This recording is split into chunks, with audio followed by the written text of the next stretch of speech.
Hi, everybody. How are you doing? I hope you guys are doing well. And welcome to the show where the host doesn't even know what the fuck she's wearing herself. Music Exposed! Hello, hello, hello. You suck! You never get it right. That is very true. Thank you, Warrior, for the 101 bits. You never get it right. Listen, okay? This is a show that has many important and very complicated things going on, especially gear-wise, especially technologically, especially all of those things. So it's very difficult. Also, I need to, deal with myself, a person who stumbles all over the place. So, that's the thing. Yeah, for sure. Yeah. Hi, everybody. I hope you're doing well. Welcome to Music Exposed, where we present the bestest and most awesomeness and most beautifulness test and awesomeness and skillistlessness and all of those things. Musicians on Twitch. And today we have a very special guest, which is Hammeta, and I'm very excited. She also likes to call herself Hamster. Do you know anything about that? Hammy, Hamster, Hammy. Nana, ham. Ham. Hammy. If you've never seen my face before, hi, I'm Sarah Jazz. I'm a person. Hi, how are you? I hope you're doing well. And do you have something to do with music? Do you have any music credentials? Have you ever been on tour? No, I don't know anything about that. I don't know what music even is. I only listen to Christina Aguilera and Britney Spears. That's all I do.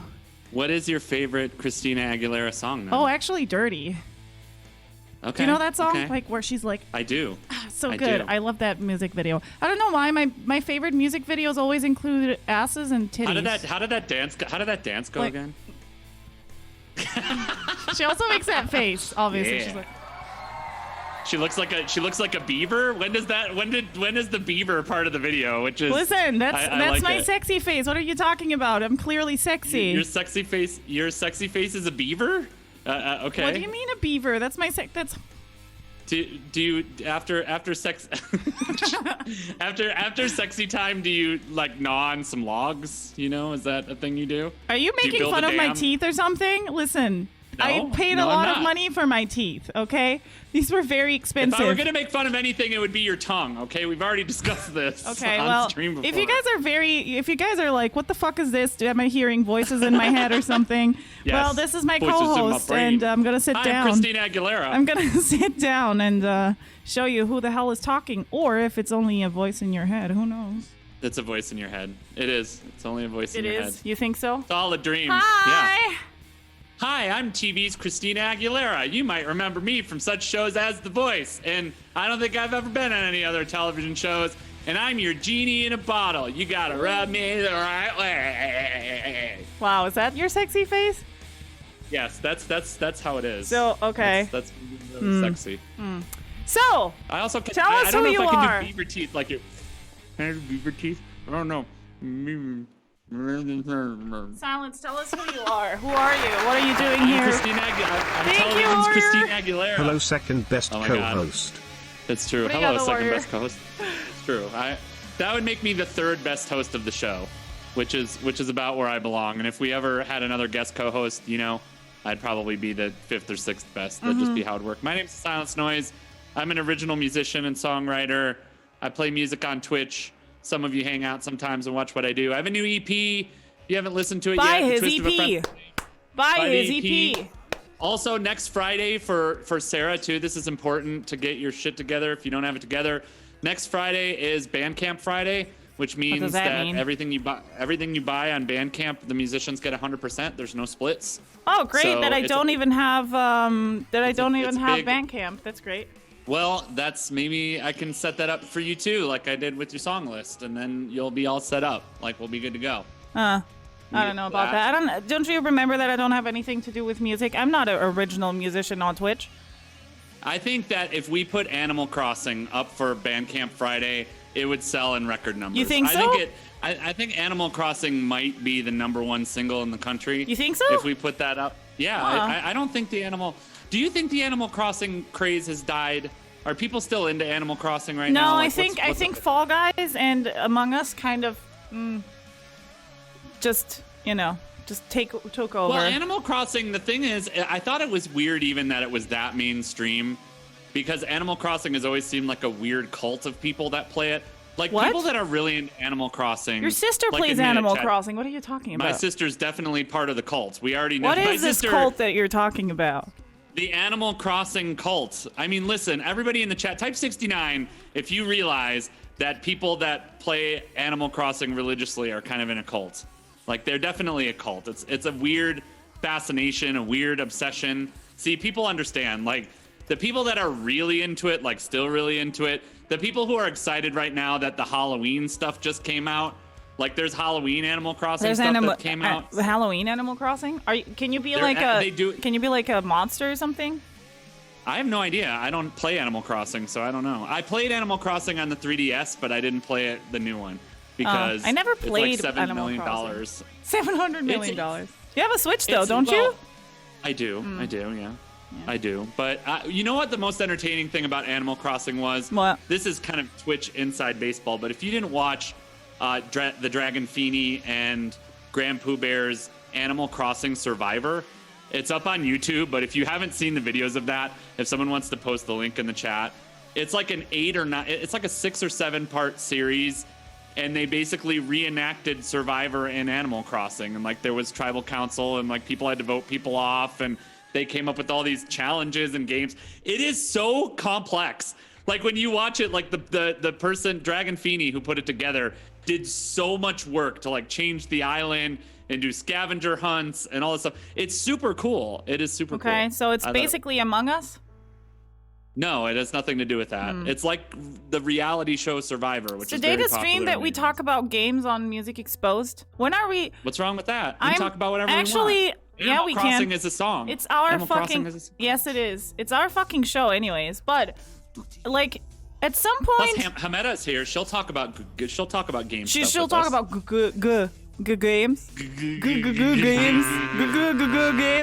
But also, at some point, what do you think? What if we, at some point, when Music Exposed is so fucking, huge and popular and stuff, what if we at some Music point? Exposed is already huge. We're so huge right now. Yeah. Like, Yeah.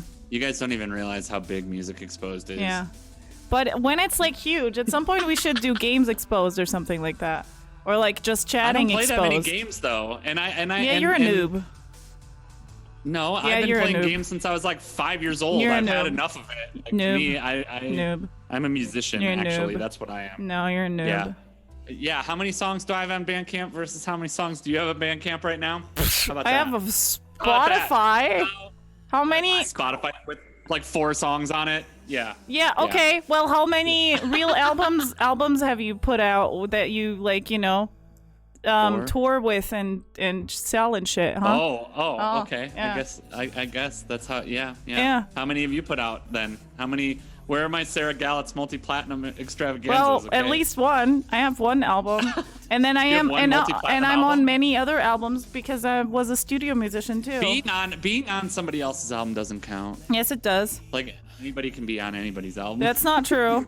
Have you been All paid you for have to being do- on for your instrument or voice to be on somebody else's I'm music? paid for my instrument all the time. Have you been obviously. paid for that?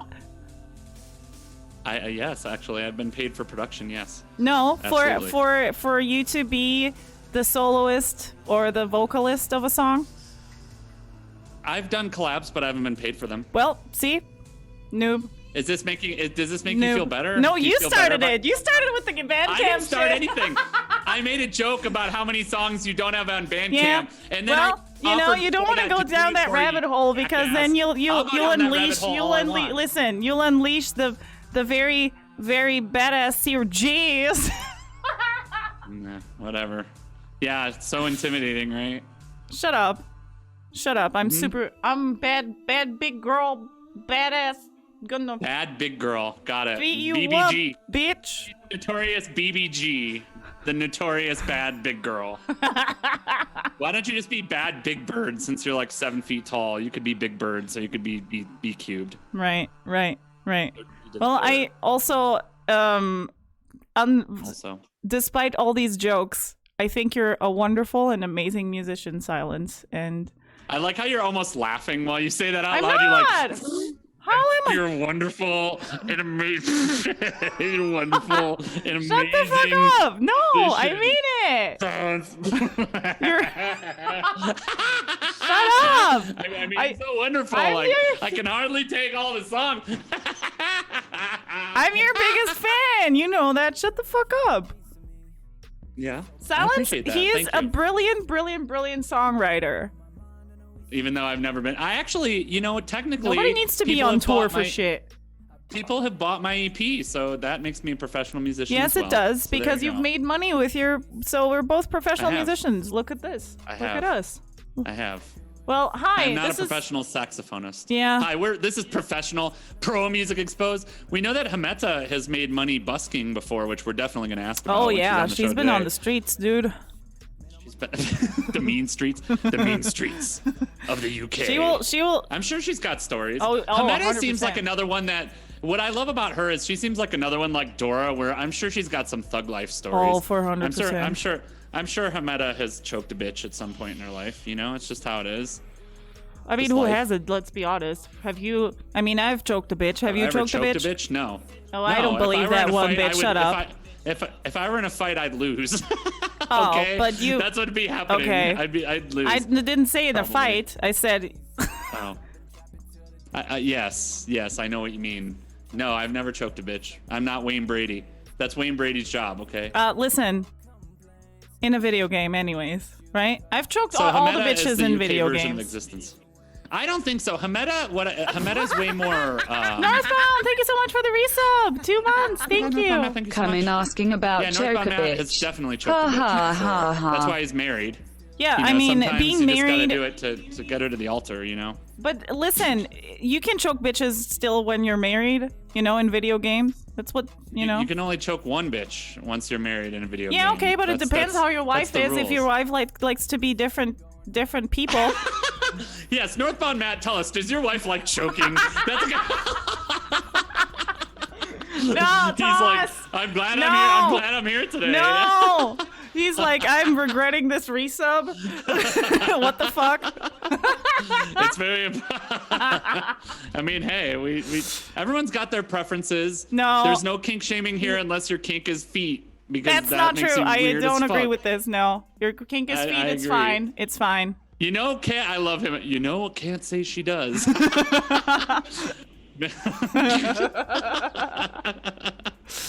Is Sarah like choking people with that hairstyle? It's true. 100%. She clearly choked her hair today to get it that tight. 100%. First of all, that. And second of all, if I whip my hair in your face, you dead, bitch. Just saying. That's how. Is that?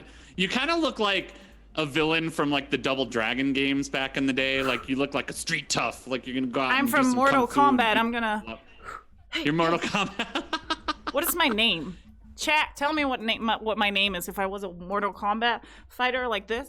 Ha! Ha ha! Totally true. Yes. But the question is if you're a Mortal Kombat fighter, does the Mortal Kombat fighter you represent enjoy choking? No, Is their finishing move the my choke? my finishing move, if I was a Mortal Kombat character, would be flying into the air, right, and then wrapping my Okay. thighs around your neck, and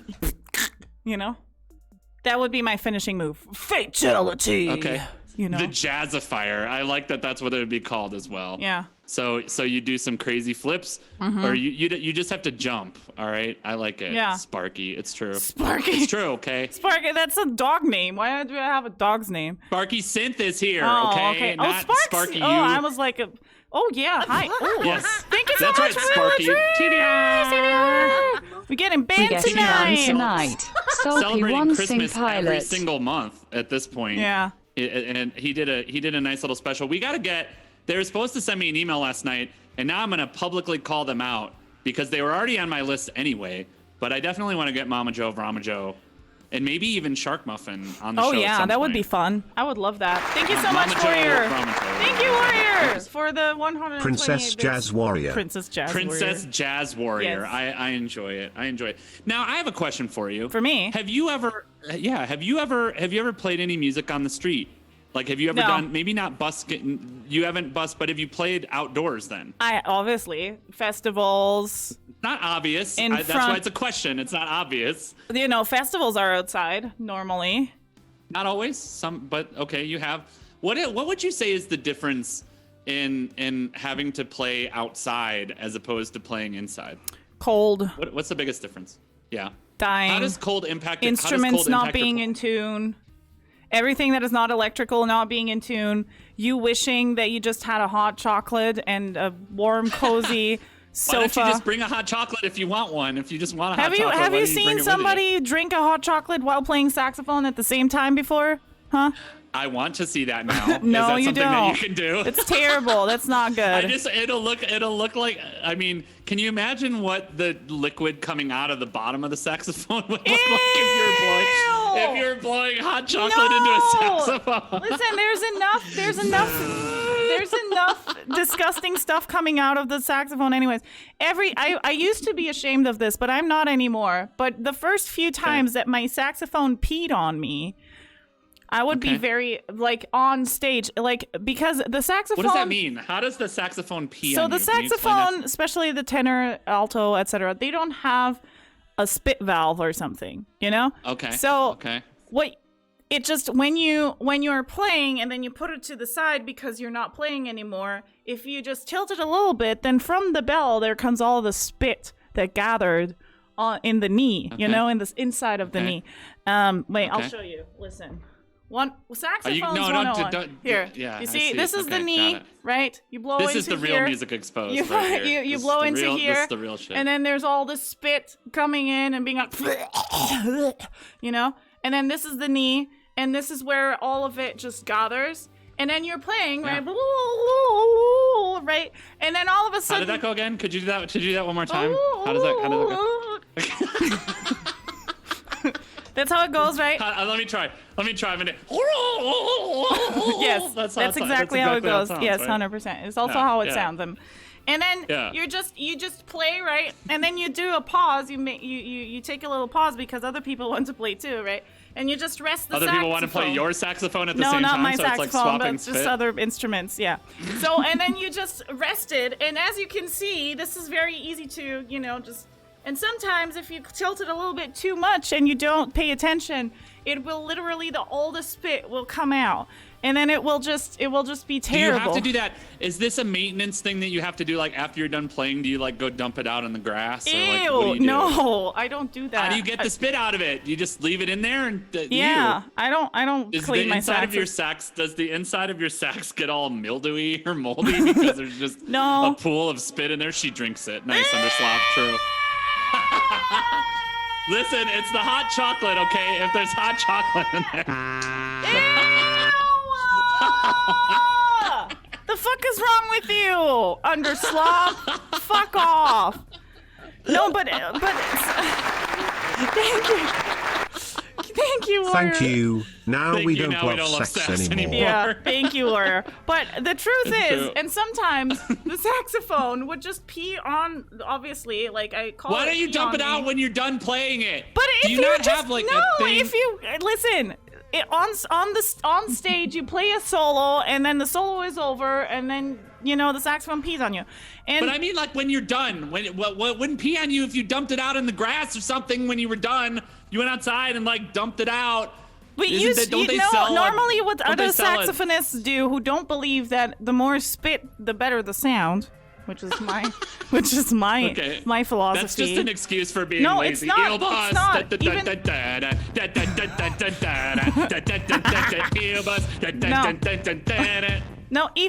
Listen, even Sal Nistico, which is a big one of the big amazing saxophonists, he said, never clean your mouthpiece, because when you clean your mouthpiece, you're getting rid of your song. That sounds like a very lazy person. No, it's true though. It's actually true. I never clean my mouthpiece other than when I change the reeds. I know it's disgusting. Listen, the saxophone is very sexy, but also like aren't sexy things also disgusting at the same time? Think about it. Are we still talking about choking? True. Yes, we are. Obviously, so like that's disgusting stuff, but is it sexy nonetheless? Yes, it is. So shut the fuck up. Can't you buy a thing to clean your saxophone? Is there not like a there sax is, yeah. brush So normally or like a pipe Ed cleaner Plays thing? Jazz would know exactly what I'm talking about. Sax pedal guy too. You normally after each playing or each session you have like a little like a cloth that is attached to a weight, so you can just do the cloth thing through all of the sax. That's what normal people do. That's what little bitch saxophonists do. Little bitch saxophonists. Yeah, okay. I don't do that So because I don't want to ruin my sound. If you aren't disgusting, then yes, that's what you do. If you are disgusting, then you just dump it on yourself and say the saxophone peed on you. Like, that's how it works. Thank you, John, for the 3 bits. Thank you. 3 bits. Real saxophonists drink their spit. True under Slapwave. Can we? But they mix it. Listen, they mix it in their hot chocolate since they're outside. And I liked the question that came from chat earlier that says, "Are you even cold when it's 100 degrees outside? Like, it's cold no matter what, even when it's hot. You're cold." No, I have been. I have actually. I've played in like a town middle place thingy. You know, where like the middle of the, you know, where like people walk and stuff. I have played in a place like that because one of the city. Galactic prophylactic. How much to buy the spit from your sax? So I have played. That would help you make a lot more money, Sarah. We would be having. No, that's a meme on my channel. People are like, "Do you have bathwater?" And I'm like, "I don't have bathwater. I have sex spit. If you want to." Sex spit. Yeah, I'm for it. Okay. But good. But so I played on the street basically. This was the city who did this, like in the middle of the city.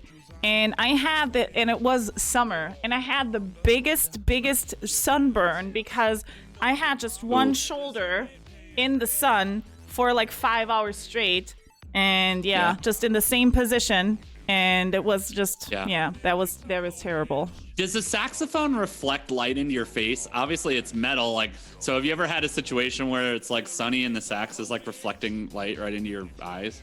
Does that ever happen? Not my saxophones because I never clean them. So they... What is wrong with you? Why are you disgusting? I mean, I'm pretty sure other people who clean their saxophones from the outside, those would be shining, but mine are just always just dull and full of spit and patina and. Dull and full of spit. Band name for sure.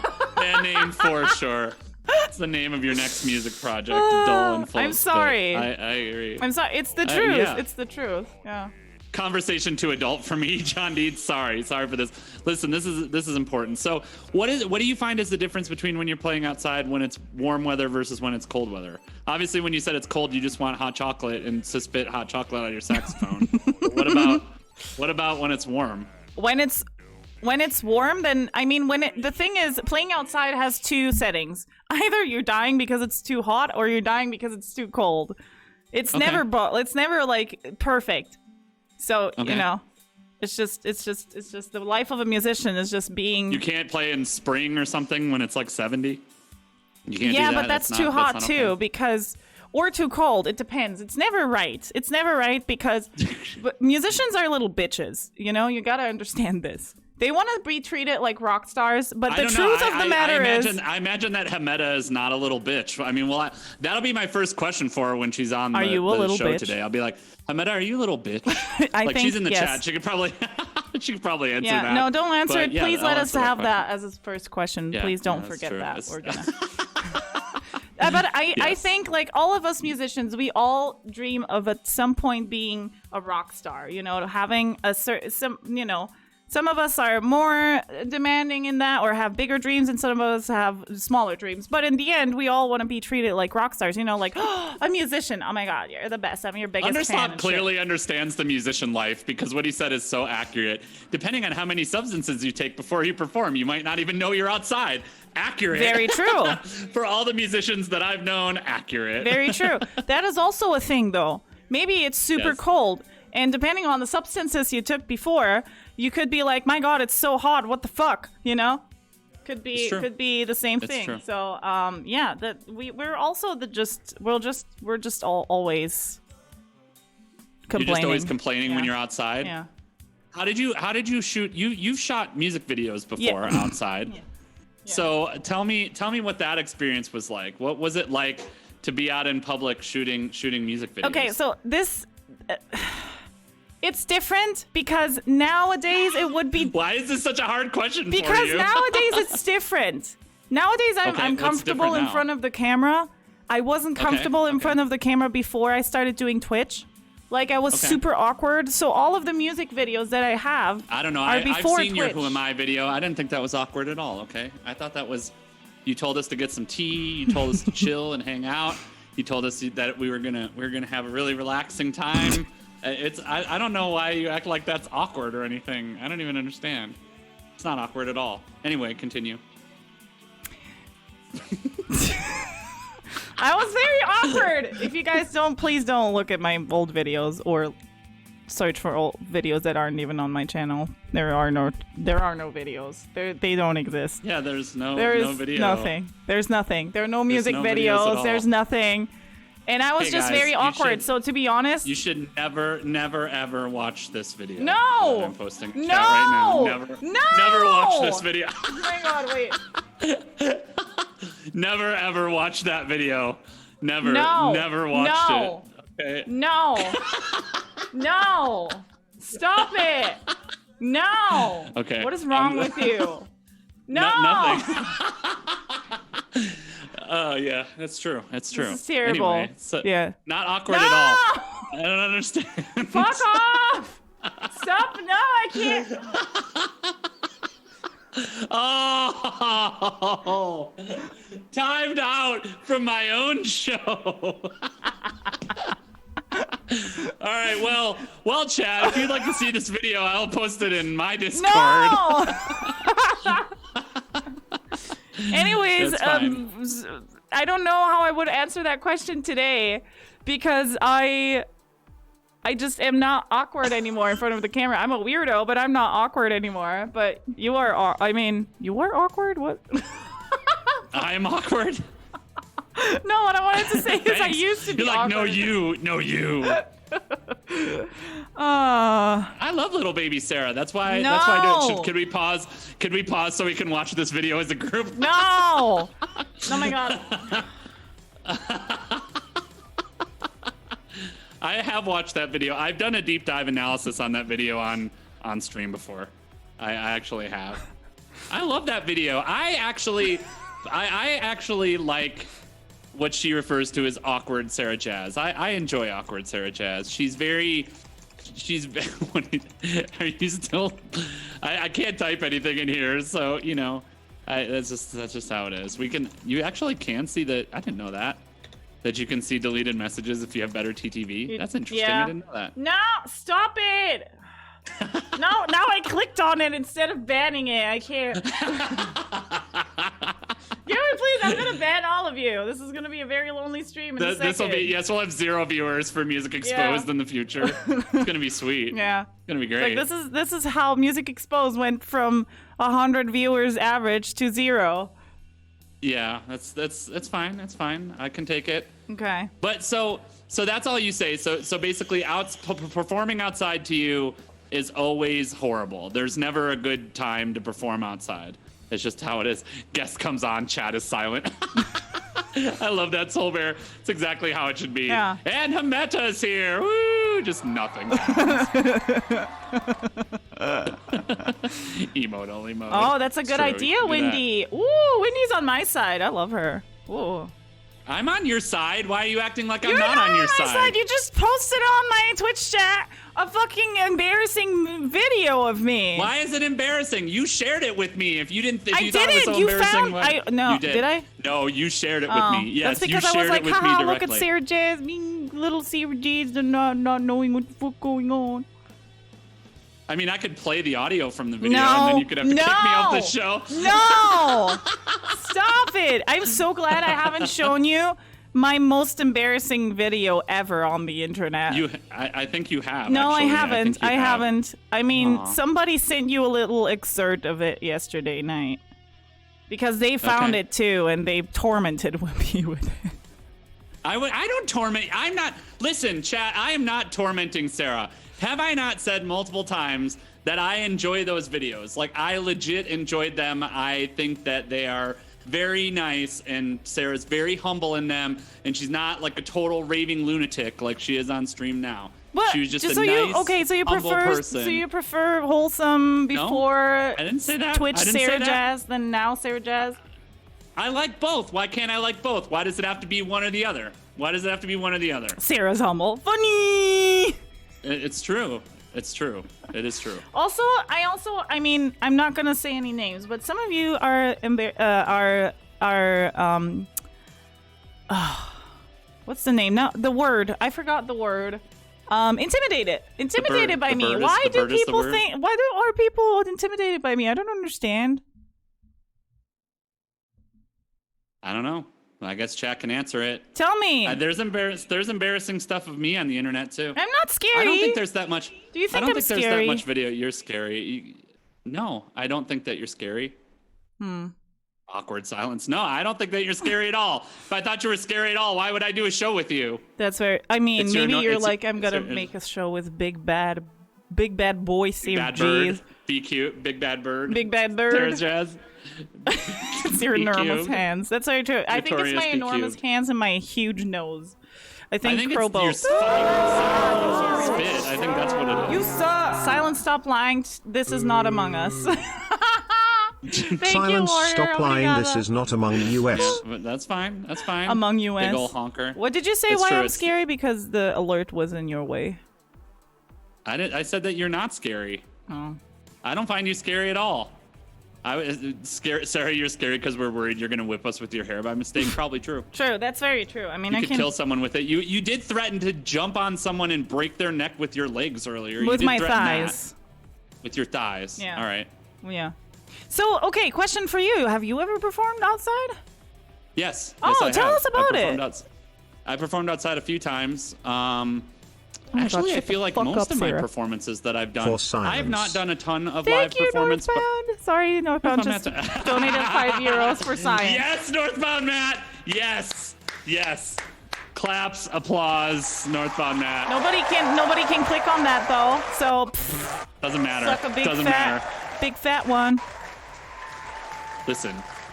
Yes, actually, my garden doesn't count as outside. It wasn't my garden. It was someone else's garden. Thomas Frank, shut the fuck up. How about that? I like No, how I roasty played- the chat is today. It's amazing. I love you guys. I've played, actually the majority of gigs that I've ever done in person have been outside. I think I've actually only had I've had 3 gigs that were inside. One at a pretty large concert venue, one at a smaller concert venue, and one at a coffee house back in the day. But no, outside sound is really hard to manage. Obviously, True. I play in a heavier rock band, and one of the things that I think is really important to a rock performance is kind of the music's got to punch you a little bit, especially if you're playing heavier rock like I do. The music's got to punch you a bit, and if it's not doing that, it makes it harder. And so outside, obviously, the biggest issue you have, even with a larger PA system, is that you lose a lot of sound, just in the open environment, in the air. And so you have to really compensate for that from a sound perspective. I love how Sarah's not paying attention to me at all. I can hear her typing in the background. She's like, yeah, silence, just talk away.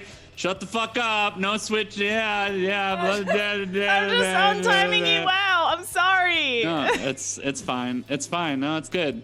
Anyway, I'm glad I could share all that valuable information with Music Exposed. Back to you, Sarah.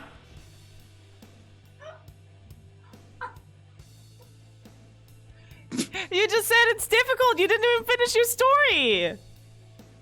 She was typing her thoughts. Obviously, she was sending DMs to someone else. She's like, oh, here silence goes again. Yay. Actually making a legit point. After 40 minutes into the show, I finally make a legit point. After you spend the last 15 minutes talking about your saxophone peeing on you, I make a legitimate point, and you're just like, bleh, bleh, I was untiming you out. I was doing you a favor. Am I even a mod? Doesn't that unmod me? I don't know. Hi, John. Thank you so much for the 3 bits. It No, doesn't. you're not. Okay, well, just continue She your was DMing story. I'm Probo gonna to do that replace really me. quickly. No. You didn't even finish it. You didn't listen. You didn't even finish your story. You were like, well, rock is very difficult, especially loud rock. And then you're like, Sarah, what are you doing? Just finish. do it. Yeah, she was going to her Instagram guy asking about $1,500. It's true. He's probably a much more appealing option than I am. I understand that. He's got $2,000 a week to just send messages back and forth. Like, that's pretty easy. No nudes, by the way. That's not no nudes. Yeah. I know. You showed me the message, I think probably first. So I was aware of the context for this. I understand. I'm listening to you, buddy. Yes. So yeah, it's one of the things that you really have to manage, even with a larger setup, is just sound outside is a real bitch, especially if you don't have help. I never had help. I was always doing sound for myself. And a lot of times I was doing sound, I was playing drums, I was playing guitar, and I was singing. So in a lot of the gigs, I was bouncing around between instruments and always trying to have it set up to where I could manage the sound from back by the drum kit, which was really the worst way to try to do it. But, that seems to be common. That Corvette isn't going to buy itself. True. It's true. True. It's true. Well, but so okay. yeah, it's the biggest thing that you have to consider. I obviously with rock instruments, I didn't really have any issues with sound or detuning or anything like that. I mean, most of those shows were during the summer though. So you've never worked with a sound guy, a sound engineer? No.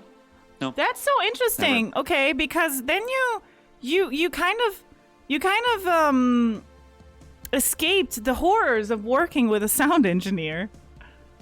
Well, I wouldn't say that out loud because my sister is a professional sound engineer. So yes, but there are good ones and bad ones, and your sister for sure knows that too. Well, a lot of sound engineers are deaf, which is just because they're in nightclubs and working all week, and they're working on cheap gear because let's be honest, most venues don't put a lot of money into their sound systems. Yes. The really good ones do, but the ones that do and they have expensive sound systems, they normally hire the good sound guys. So at that point, you're not going to have, crusty old John who like sleeps in the back on a cot. It's like, I sleep out back and I can only hear 300 hertz through 1500 hertz because the rest of my hearing is blowed out. But I sleep in the back and they pay me in bacon fat. There's a difference. There's a difference between a good sound engineer and a bad sound engineer. And it's not only the gear, and that's like in every job. And I've had very few good sound engineers because I suspect that sound engineers make so much sound. At some point, they get so bored of it that they're like, I'm just going to put it like this. That's it. The mix is like this. There you go. And it's very difficult to find a really good sound engineer.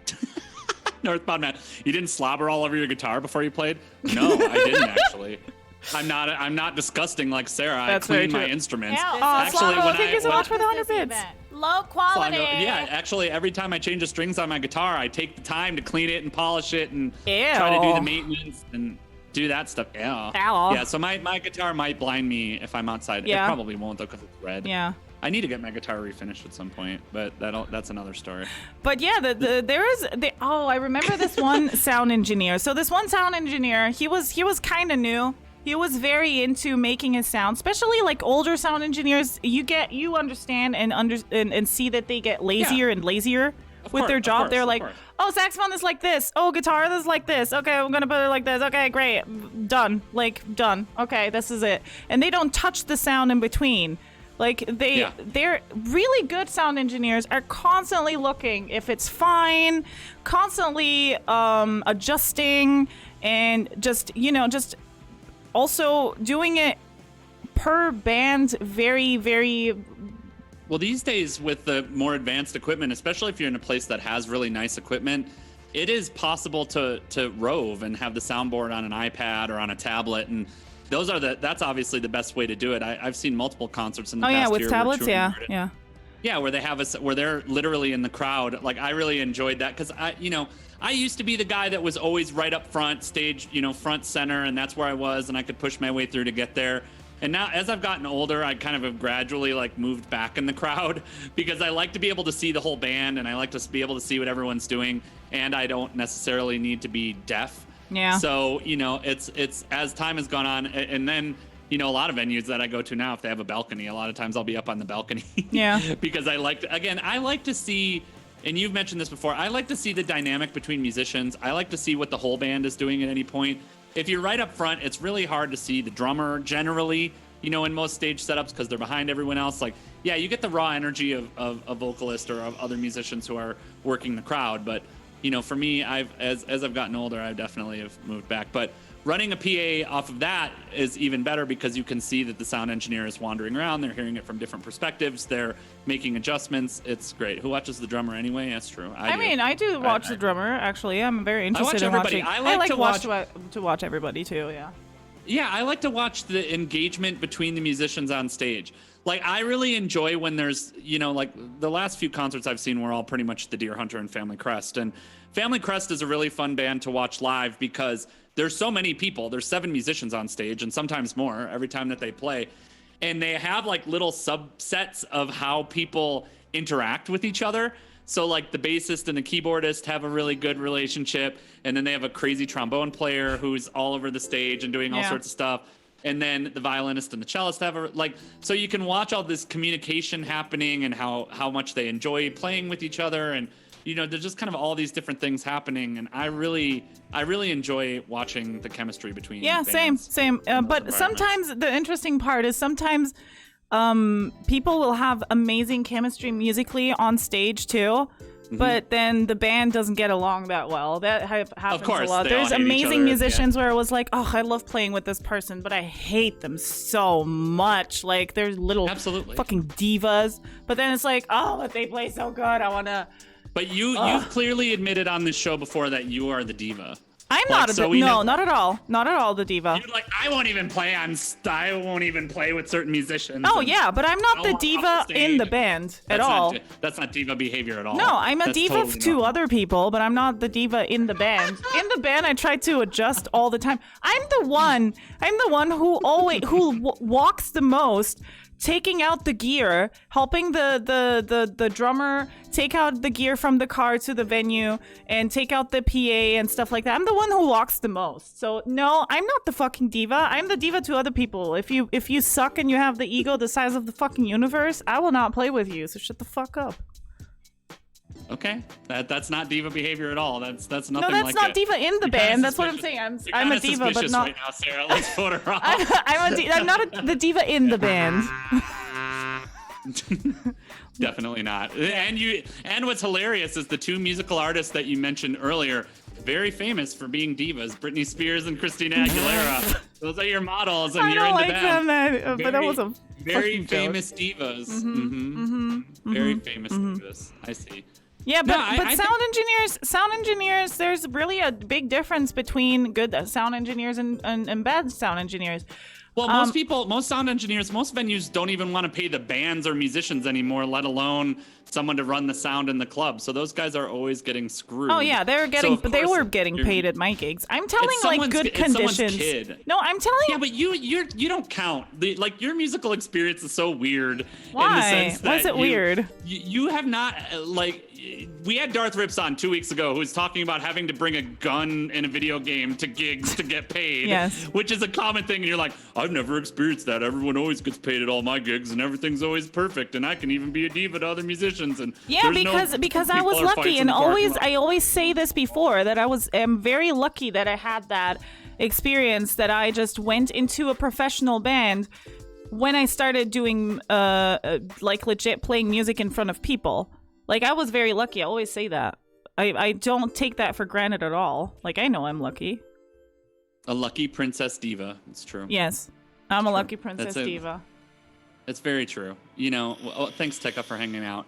But it's true. At this point, you're lucky to get minimum wage. You're lucky. These days, I feel like most people that you see in venues or at festivals are, someone's kid that's getting paid $100 for the whole night to try to run sound. That's no idea what they're doing.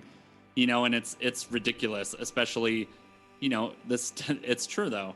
Like everywhere is different. Obviously in Europe it's different, but then again, I've heard stories, friends of mine that went on tour in Europe have played in barns and have played in weird art venues, and there's still weird stuff that happens. Oh in yeah, Europe, I've played in art venues and things like that. Have you ever played in a barn? Have you ever played in a converted barn? No, but I have played on a farm. Not in a barn, but on a farm. Yeah, so this was what kind of farm was it? It was I don't remember, but they had cows and shit. They had cows and horses and stuff like that.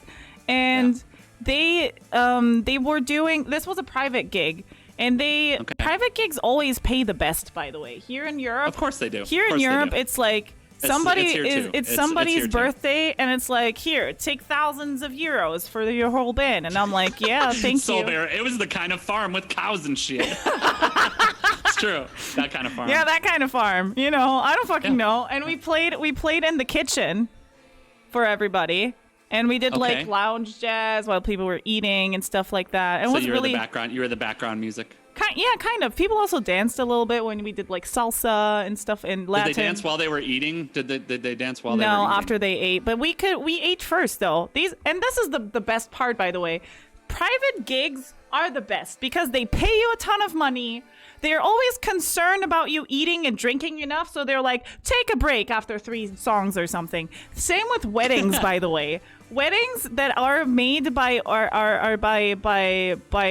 nice people, you never get to play. Yes, you are at this gig for like 10 hours, but of those 10 hours, you're playing maybe 2. Okay, so I have a question. About this. Yes. Because this is something that I know would be troublesome to me, especially if you're talking about if they're giving you all this food. Doesn't it get uncomfortable if you've eaten too much and then you're playing the sax? Like, isn't that problematic for you in any way? Does it not feel comfortable if you've eaten? There's too much? A lot of saxophonists who say don't eat before the gig because they don't like it. But listen, food, okay? Food makes my heart beat. You can play sax. Well, food makes everyone's heart beat. Otherwise, food is like my most favorite thing ever. Without food. Food is listen, there's nothing I like more than food. Like food and we have a love relationship. For literally most people on the face of the earth, if they don't eat, they die. I know that, but I have a legit love for food. I eat all. Who doesn't love food? No, Who's like, there's man, I hate people food. who doesn't like food, who are like, I don't care about food. I just eat to sustain myself. There's a lot of people like that.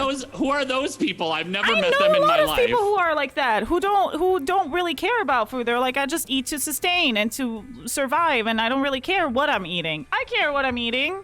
What are you talking about?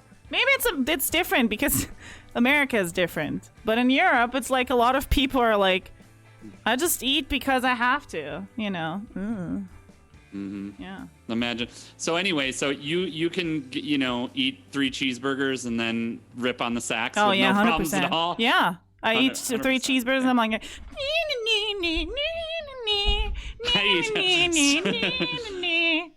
you know? Oh, sorry. Oops. I wasn't ready for you. Yeah. Oh, sorry. There you go. Bye. And then she's making that butt harmony. True. Yeah. So you understand. You understand, right? No, I can't eat it all before a performance. It makes me feel gross. What? I could never do it. I don't like it at all. No Thank you, Warrior. If you are the special people that like food, please visit my Insta. Love you all. Very true. 3D Code Warrior posts delicious looking food all over his Instagram. Yes. But no, I can't eat before a performance. I hate it. I trying to sing and play guitar and do the things that I do, or if I was playing drums on a full stomach, is horrible. I could just no. Really? Gross. I don't know. I mean, like super full stomach, no.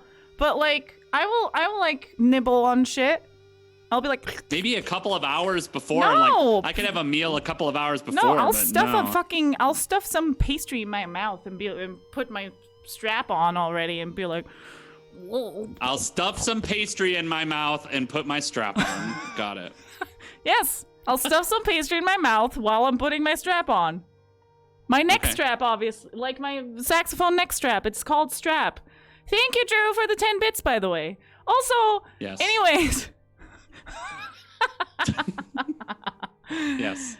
It's a strap. It's a neck strap. This is called a neck strap. Wait, can you see it? This is called a neck strap. Yeah. Pastry and Strap-On's new band name. Posted in the Discord. I'm for it. Okay, listen. It's true. I'm gonna present to you now our very, very, very, very, very, very special guest. She was buskering. Is that a word? Can you say buskering? But it's just busking. It's just busking. Buskering. I like buskering though. And she has been streaming on Twitch since 2018. Basically since almost the same time as I have. Since the dawn of time. Almost the same time as I have been streaming 2018 BC. So I'm very excited to present to you, my friends, my today's guest and her performance. My today's guest. Hammeta!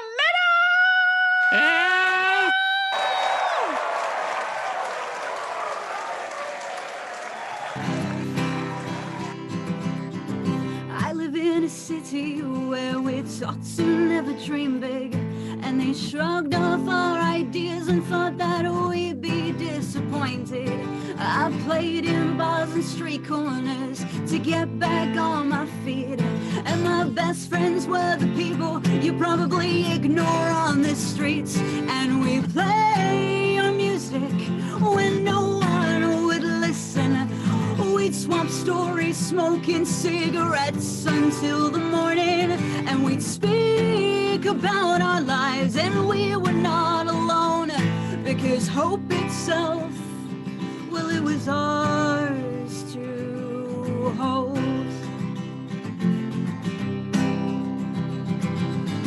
I sung in a band one time to give a good show, and it wasn't for the money, it was to reach your souls.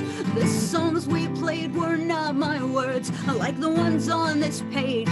They were negative, and I used to feel that way, but I have changed. And we play our music when no one would listen. We'd swap stories, smoking cigarettes until the morning, and we'd speak about our lives, and we were not alone, because hope itself, well, it was ours to hold. Oh yes, we play our music when no one would listen, and we swap stories, smoking cigarettes until the morning, and we'd speak about our lives, and we were not alone, because hope itself, well, it was ours to hold.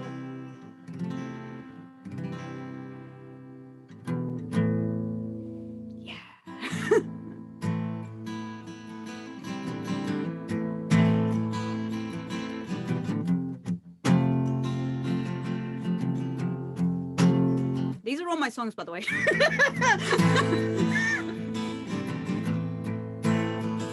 I own the copyright.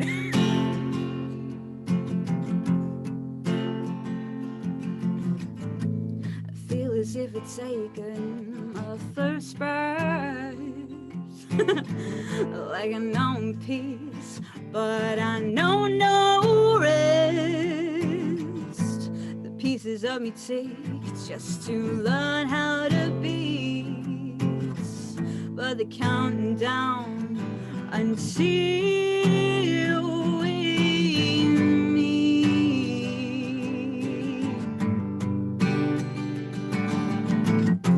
May our fingers entangle like lace. May we run away and forget this place. We can travel, find new ways to play, to create the todays, the tomorrows, and the yesterdays.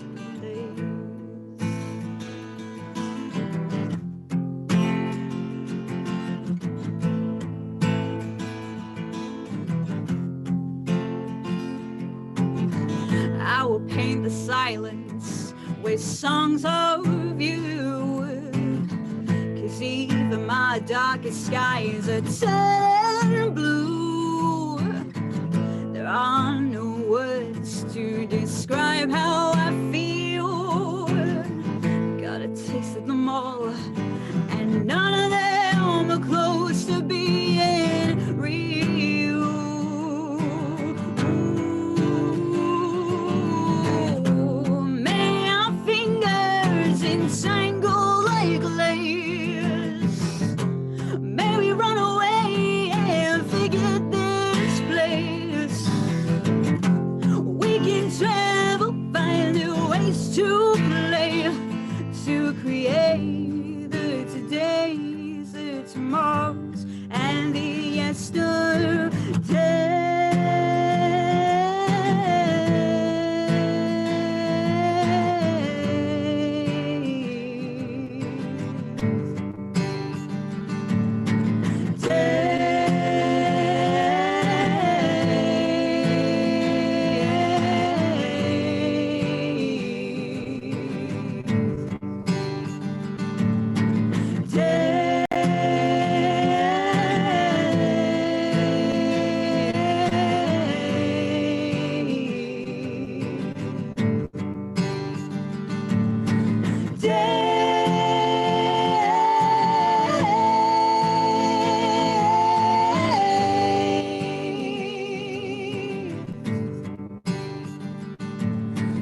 Days don't give up on me. I will never give up on you. Days don't give up on me. I will never give up on you.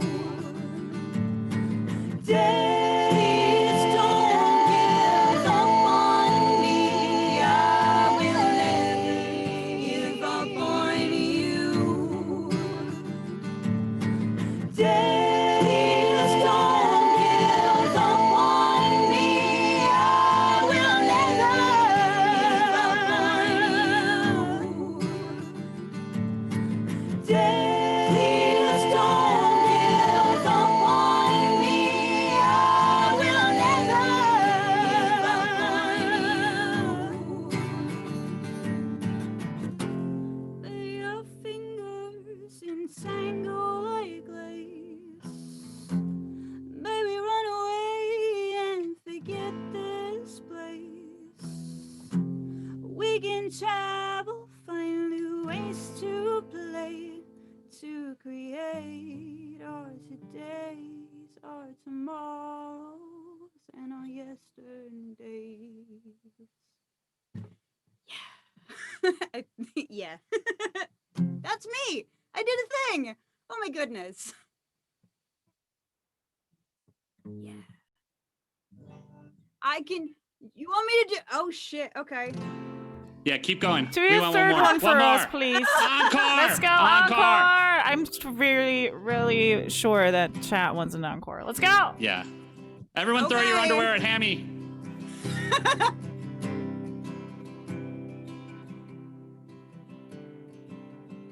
This one's about long distance relationships, which is kind of cool.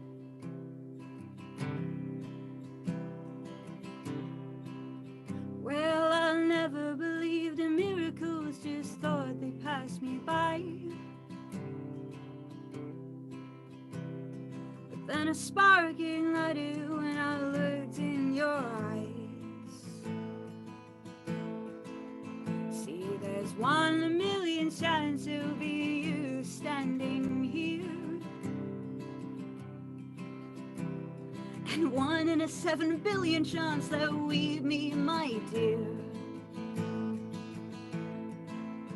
And you fought your way here before you even knew how.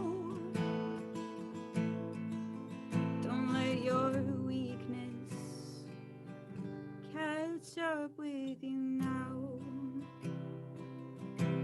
'cause we got to hold our breath and stand our ground. Out of 7 billion souls, you are the one I found. It was you who told me the universe provides. And as I hold your hand, I think you may be right. I will wade through that ocean with a blind faith I won't drown. Figured I'll know my strengths when I find dry ground. And that deep breath beforehand is reserved for you, for those 3 little words we've said before but never knew. I will wear the scarf that still smells of the one I love. Inhale encouragement. Well, it's more than enough. 'Cause we got to hold our breath and stand our ground. Out of 7 billion souls, you are the one I found. It was you who told me that the universe provides.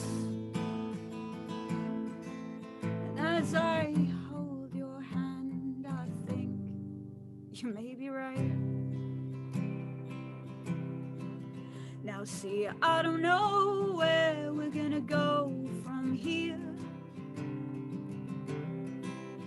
So let's just flip a coin and choose a path far on near.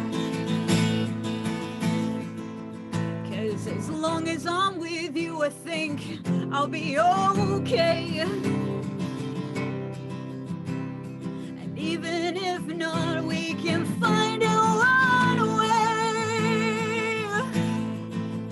And if this doesn't work out, I got something to say.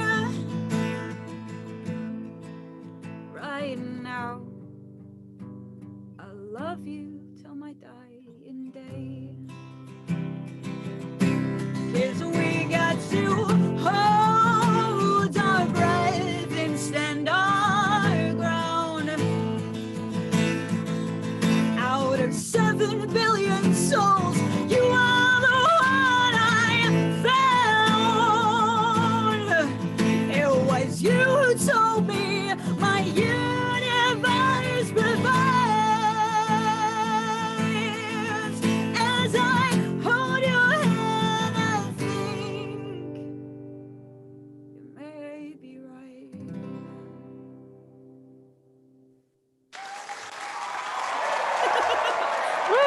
Yes. That was amazing. I loved it. good. Also, let's go So to the bulletin board so Silence can tell us all about it. Let's go. Yeah.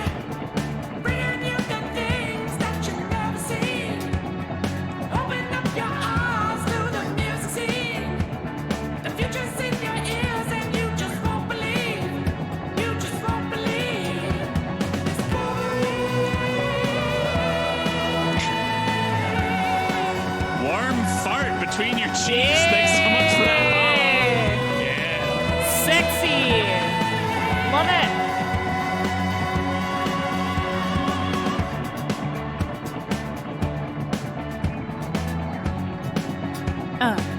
Yeah, look at those dancing skills. Fuck yeah. I know they're beautiful. Oof. You should be a professional dancer. Have you thought about that? I am a professional dancer. I am. How could you act like I'm not? Sexy.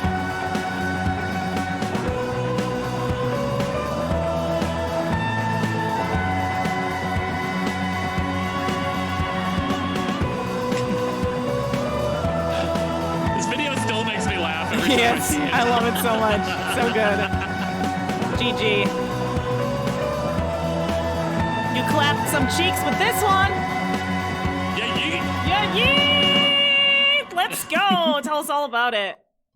All right, this week's Music Exposed Bulletin Board, we got another big one. Thank you so much to all the contributors for this. If you want to find out about new Twitch music, on the bulletin board at musicexposed.show, you will also find some other resources, like make sure that you watch Twitch Finds with 5-Hit Tune, make sure that you watch The Eargasm, and make sure that you check out Glasswegian's blog. He actually just did another entry this week, and it featured Hammeta, who just happened to be our guest this week as well. So everyone that is on the show today has been part of Glasswegian's blog. Make sure that you check that out if you want to learn a lot more about Twitch streamers and all that stuff, just like you do here.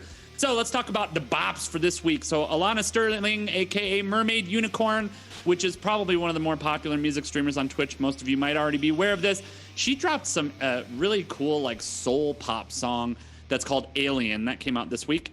Joliet Ford just debuted a new duet with Tyler Levs. The song is called Caught Up, and then in parentheses, Let Me In. So Caught Up, Let Me In from Joliet Ford and Tyler Levs. We mentioned these two the last couple weeks, but they are out this week. So Ford Atlantic, he's getting up there for one of my most underrated artists on Twitch. A lot of you might not realize who Ford Atlantic is and how freaking amazing he is and that group is, but he just dropped a huge kind of soaring dreams song called Summer's Ending. It also has a super cool video that he released to it, so I put that on the site. Make sure that you especially check that one out. Plastic Sun just released their moody new single, I'm Too Tired, very moody Brit rock. And as always, Plastic Josh with the amazing vocals on that one. Sarah Curry just dropped a new song, and this is one of the most unique songs I've ever heard on the bulletin board. It's like kind of like country swing, has like lots of horns in it. Like it's a very it's kind of big band country, very unusual song Big band called country. The Saffron Man. It's very unusual and it's super cool. Like I love the arrangement for it. But that comes from Gigi, also known on Twitch as Good Game Curry. But Sarah Curry is her artist name, and The Saffron Man is the name of the song. Make sure that you check that out. And then finally, we have a new single that just dropped from a newer streamer, Laura Worster. If you don't know her, make sure you give her a follow.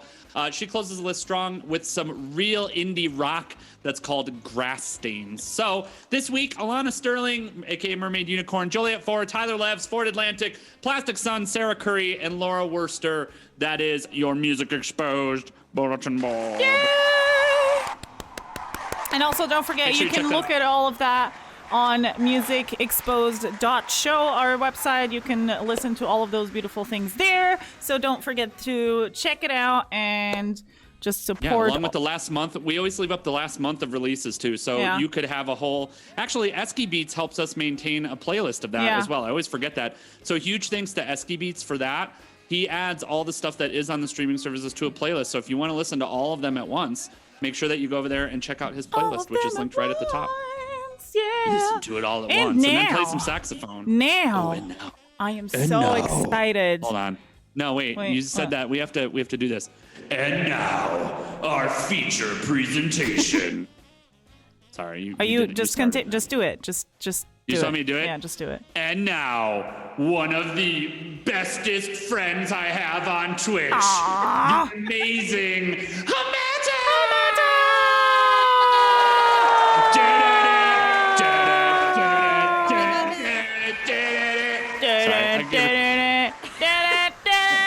Hello. How are you? Hi, Mammy. How are you? So good. I'm chill. You're chill? Are you less nervous now that once you got going, you're less nervous now?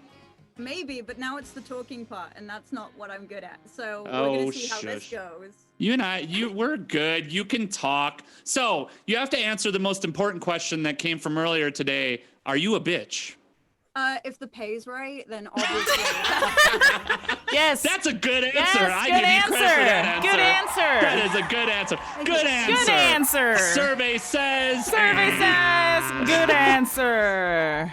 No, that's so. Thank you again so much too. I do want to mention, Hammy stepped in very last minute for us this week. She stepped in just 2 days ago and agreed to do this because, unfortunately, Wax Wayne, who will be on future episodes of the show, he just had a personal issue, wasn't able to be here this week.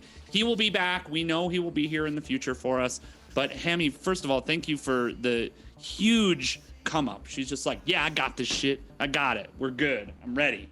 Ready for this. Ready for the big Which stage. also makes everybody still wants you to be louder, Hammy. Can you... God damn, with the loudness. Okay, yeah, I know she's quiet. I wish I could do something about that, but it's a thing. Maybe do something about it. Okay, is that better? Please tell me that's better. A little bit. A little bit. Please. A little bit. I tell you what, we're cranking it up to 11. Crank it up. It's at 11. Yell louder, Okay. Hammy. Yell louder. So tell us. So Sarah brought it up earlier, and I want that to be the first question. So hamster, huh? Where did Hammeta come from? What is the name? Or why? Where are all the hammy derivatives? Like, tell us about Hammeta. Where does that name come from? And all the various nicknames. It's like the lamest thing ever, but I was playing World of Warcraft. Yes. And I What's wrong with that? I needed a character name. Hey, listen. If you have not watched previous episodes of Music Exposed, you know that the Village Ruse comes from Animal Crossing. So just keep that in mind. It's not the nerdiest story we've heard on the show. Okay, so basically I was creating my first ever druid, and I was like, hey, I'm gonna go in this druid, role play style. Druid. And dude. Druid. You're a druid? I'm a priest. Hi. I'm also a priest. Hi. You're also a priest? Are we two priests and a druid? That's not gonna go well. No, we're gonna die a lot. We can't do raids. I'm sorry. Fuck. Well, yeah, a 3-person raids are very popular. Yeah, that's very true. We're all such nerds, dude. I was basically eating a ham sandwich, and that's where, like, it's ham AA and then sandwich. But I couldn't fit. And so, like, everyone online has been calling me Hammeta since I was like 12, and then I came onto this platform and I was like, well, I already have a name, I guess. Yes. Because everyone's like, Hammy, hamster, hammer lemon ding dong, how's it going? Hamalama Ding Dong. Hamalama Ding Dong. Yes. I haven't heard that one yet. I like it. Yes. But it's the same for me too, by the way. Like it's my gaming name. I was Sarah Jazz in all the games before it was on Twitch, so it makes sense. Just I'm the only one here that does not have a gaming related name at all. Yeah, because you're a noob. I already told you you're a noob, Anyway, continue. Have fun with the rest of your interview. Bye. That's fine. So tell me, Anyway. Hammeta, you have been on this platform almost. I mean, as long as me actually. Everything. As long as me actually. I think you started in March or something, 2018. Yeah, something March, like that. March 28th. Oh, what happened? Was the time? No! Oh no, that's terrible! Oh no! I ruined everything. You ruined it. Fuck. No. Okay, sorry. You can't do that. Silence. I'm sorry. Fantastic plastics. Hammeta, can you leave and come back, or just not leave, Hammeta, not leave and leave. come back real quick. Just stop the video. Turn off your camera. Turn off your camera and turn it on again. I'm sorry. I'm sorry I ruined it. I'm sorry. There you go. It's my Annoying. fault. I did Yes, it is. You're annoying. Thank you. Okay, annoying. sorry. Yes. There we go. Hi, Fantastic Plastics. Thank you so much for your raid. Also, Thank you Fantastic for the Plastics are raid. on next week, right? They're on next week. Pretty sure, yeah. Yeah. I'm so excited. Oh, thank you so much, guys. Lots of love. Everybody go follow Fantastic Plastics. Yes, definitely. Thank you guys so much for that raid. Yeah. So, so March 2018. Tell us how that started. Like, how did you come on Twitch? How do you even know that Twitch? How did you know that Twitch exists? Were you like, oh, Twitch is only for gaming, like most of us? Or tell us all about it. How did you find out about Twitch, and why did you start streaming? Okay, so basically Twitch has been like a huge part because the chat's already established that I'm a fucking nerd.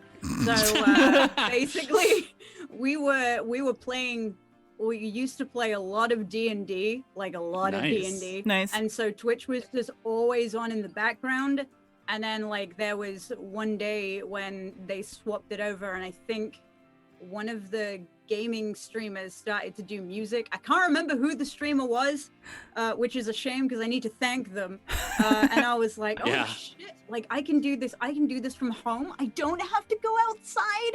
What is this? Yes. So yeah, like, so basically I started watching like a lot of like Twitch streams, like in the music category, and I was like, okay, I think I can do this. I did originally like do a few streams on like YouNow. Yeah. Oh boy, that was a while. There you go.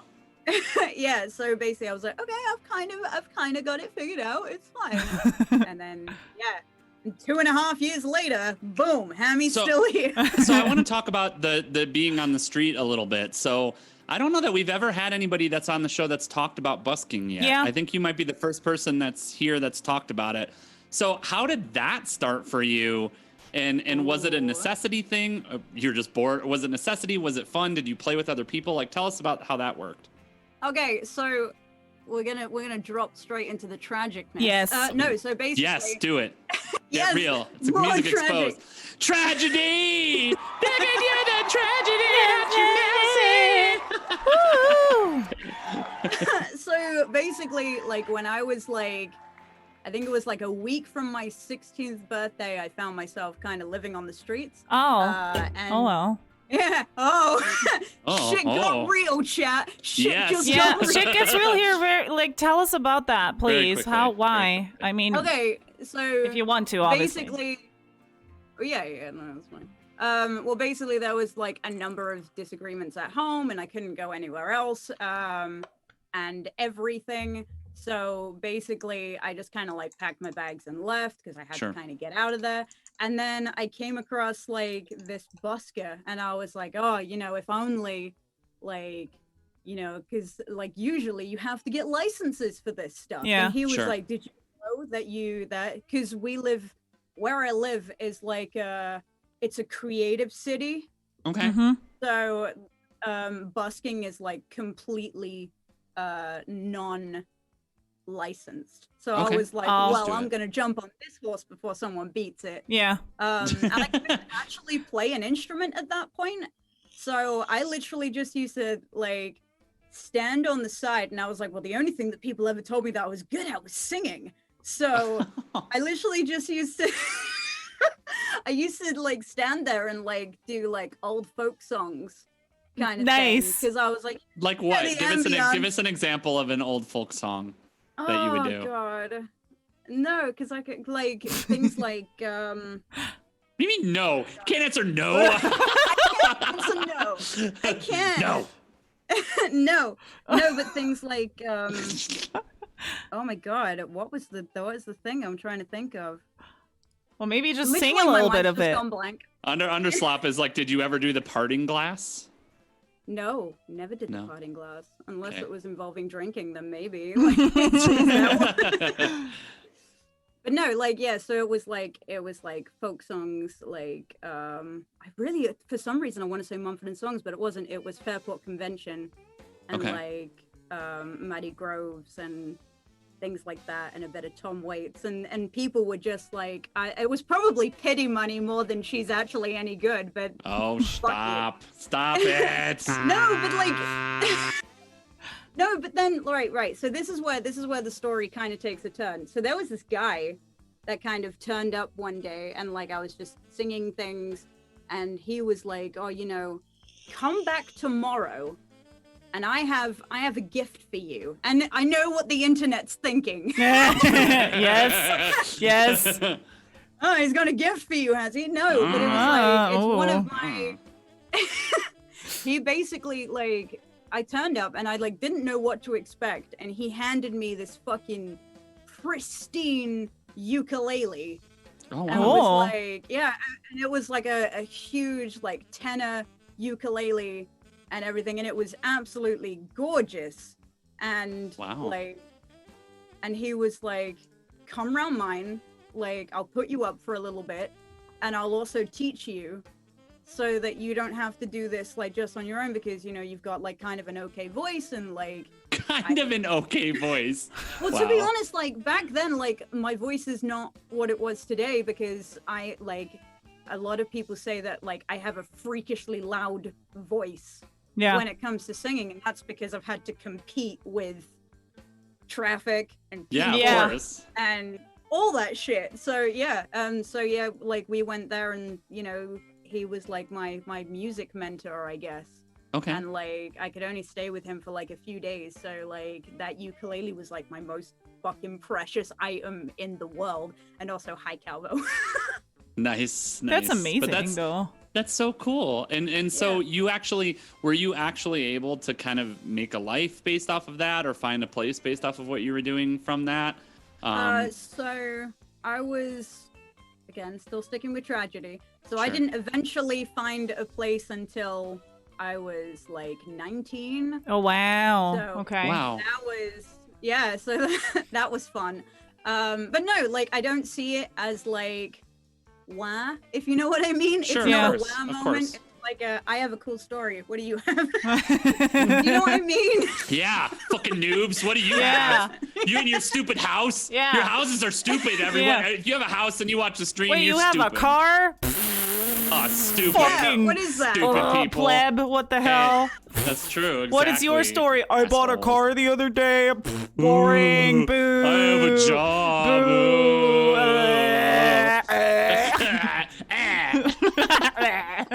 Yeah, exactly.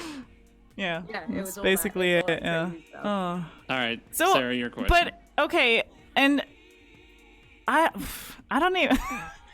She's like, I don't know. I don't even know. Like, I have so many You got questions caught up and in I this don't know. stuff. Yeah. Then ask them all at once. Just ask 10 questions. So and how, then why, rapid fire. and how was it? Yeah. So what were like the most difficult parts of you being homeless? What were the most Right. difficult parts, like during 3 fucking years? That's insane. Like That as is a young insane. girl too, like you're 16 and until you're 19 you're like out in the streets. Like what were unless you don't want to talk about it, I understand, but I'm just very interested in this. Everything's open on Music Exposed. Yeah, it's music exposed and things get fucking real, you know.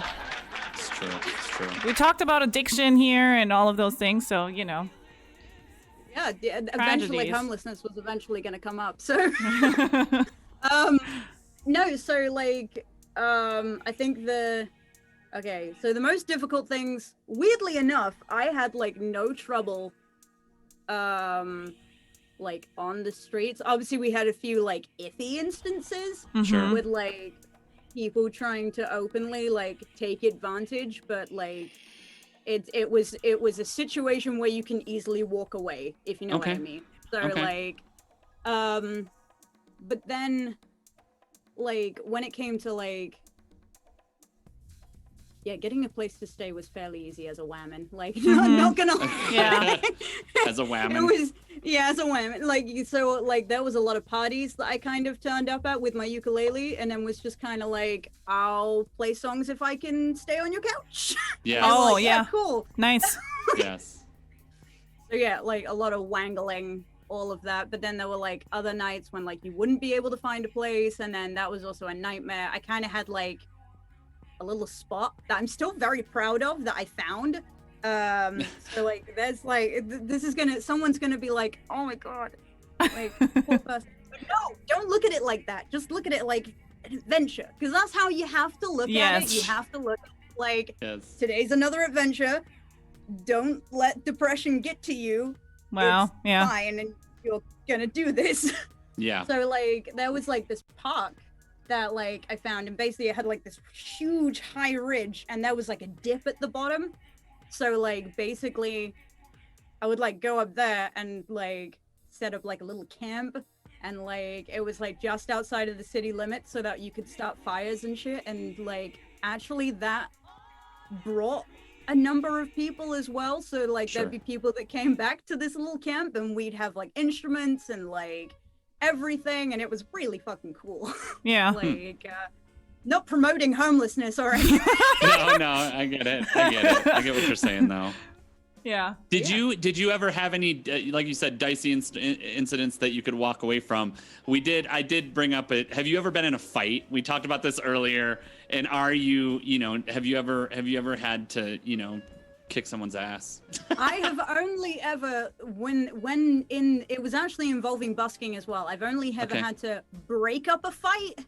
Okay. Oh. Okay. Which was basically there was two buskers arguing over a spot. And like so like basically there was like my dude with like his really expensive guitar, like a $3,000 guitar that like he's amazing and like deserves that guitar. But basically there was like this guy that came up with like a flute and was like, you're in my spot. Oh. And like basically he went to like go in, and I was instantly like, no, that's a really expensive guitar. I'm not thinking about the person behind it, but it's a really expensive guitar. That's a good question. Thomas Frank asks in the chat, in a fight between Dora, aka Existence 130, and Hammeta, who would win? Well, I think Dora now, because obviously Dora is thrown down and Hammeta is not thrown down. Dora, I'd put money on Dora over most people. The thing about Dora is, if you get her to a point that she's in a fight with somebody, she's going to be super mad because she's pretty zen these days. She would be super mad if you're pushing her hard enough to get into a fight. So I wouldn't do that. I would not fight Dora. You wouldn't? Okay. Time for a size up. I would help her. We would both listen. Hammeta, you and I, we're just helping her. We're just gonna be a Dora gang. kicks. You guys are becoming a girl gang now. Yeah, girl gang. Yeah. What is your specialty? Nice. Haha, toss. Okay. So how did you said when you were 19, how did you get out of that situation? Did somebody help you, or did you make enough money to be like, all right, I'm making enough to rent a place somewhere?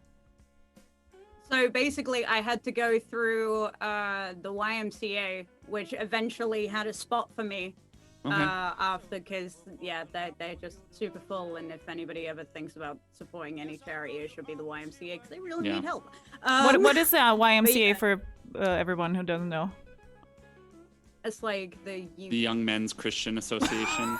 Yeah, something like that. That's what it stands for. Really? Yeah, Shut up. There's also there's also the YWCA, but it's obviously not as well known as the YMCA is. Yeah. So I got put into sheltered housing, which was quite cool. And like the first woman that I was put with, me and her didn't get along at all, because like there was like it's very hard to adjust from like being outside all of the time to like being inside most of the time. Sure. So like that was like a very like panicky, attacky moments and everything of being like, oh my god, this space is so small and people pay for this. What the fuck? Yeah, like, that makes interesting. Yeah.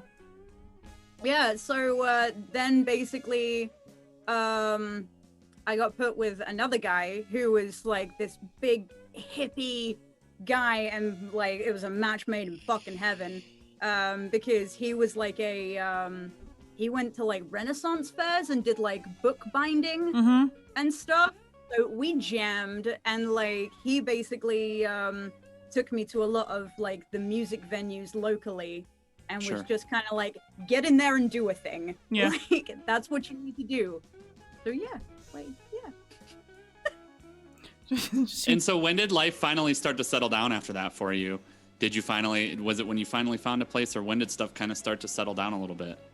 So yeah, like when I was 19, stuff started to settle down. Like I went to a music college.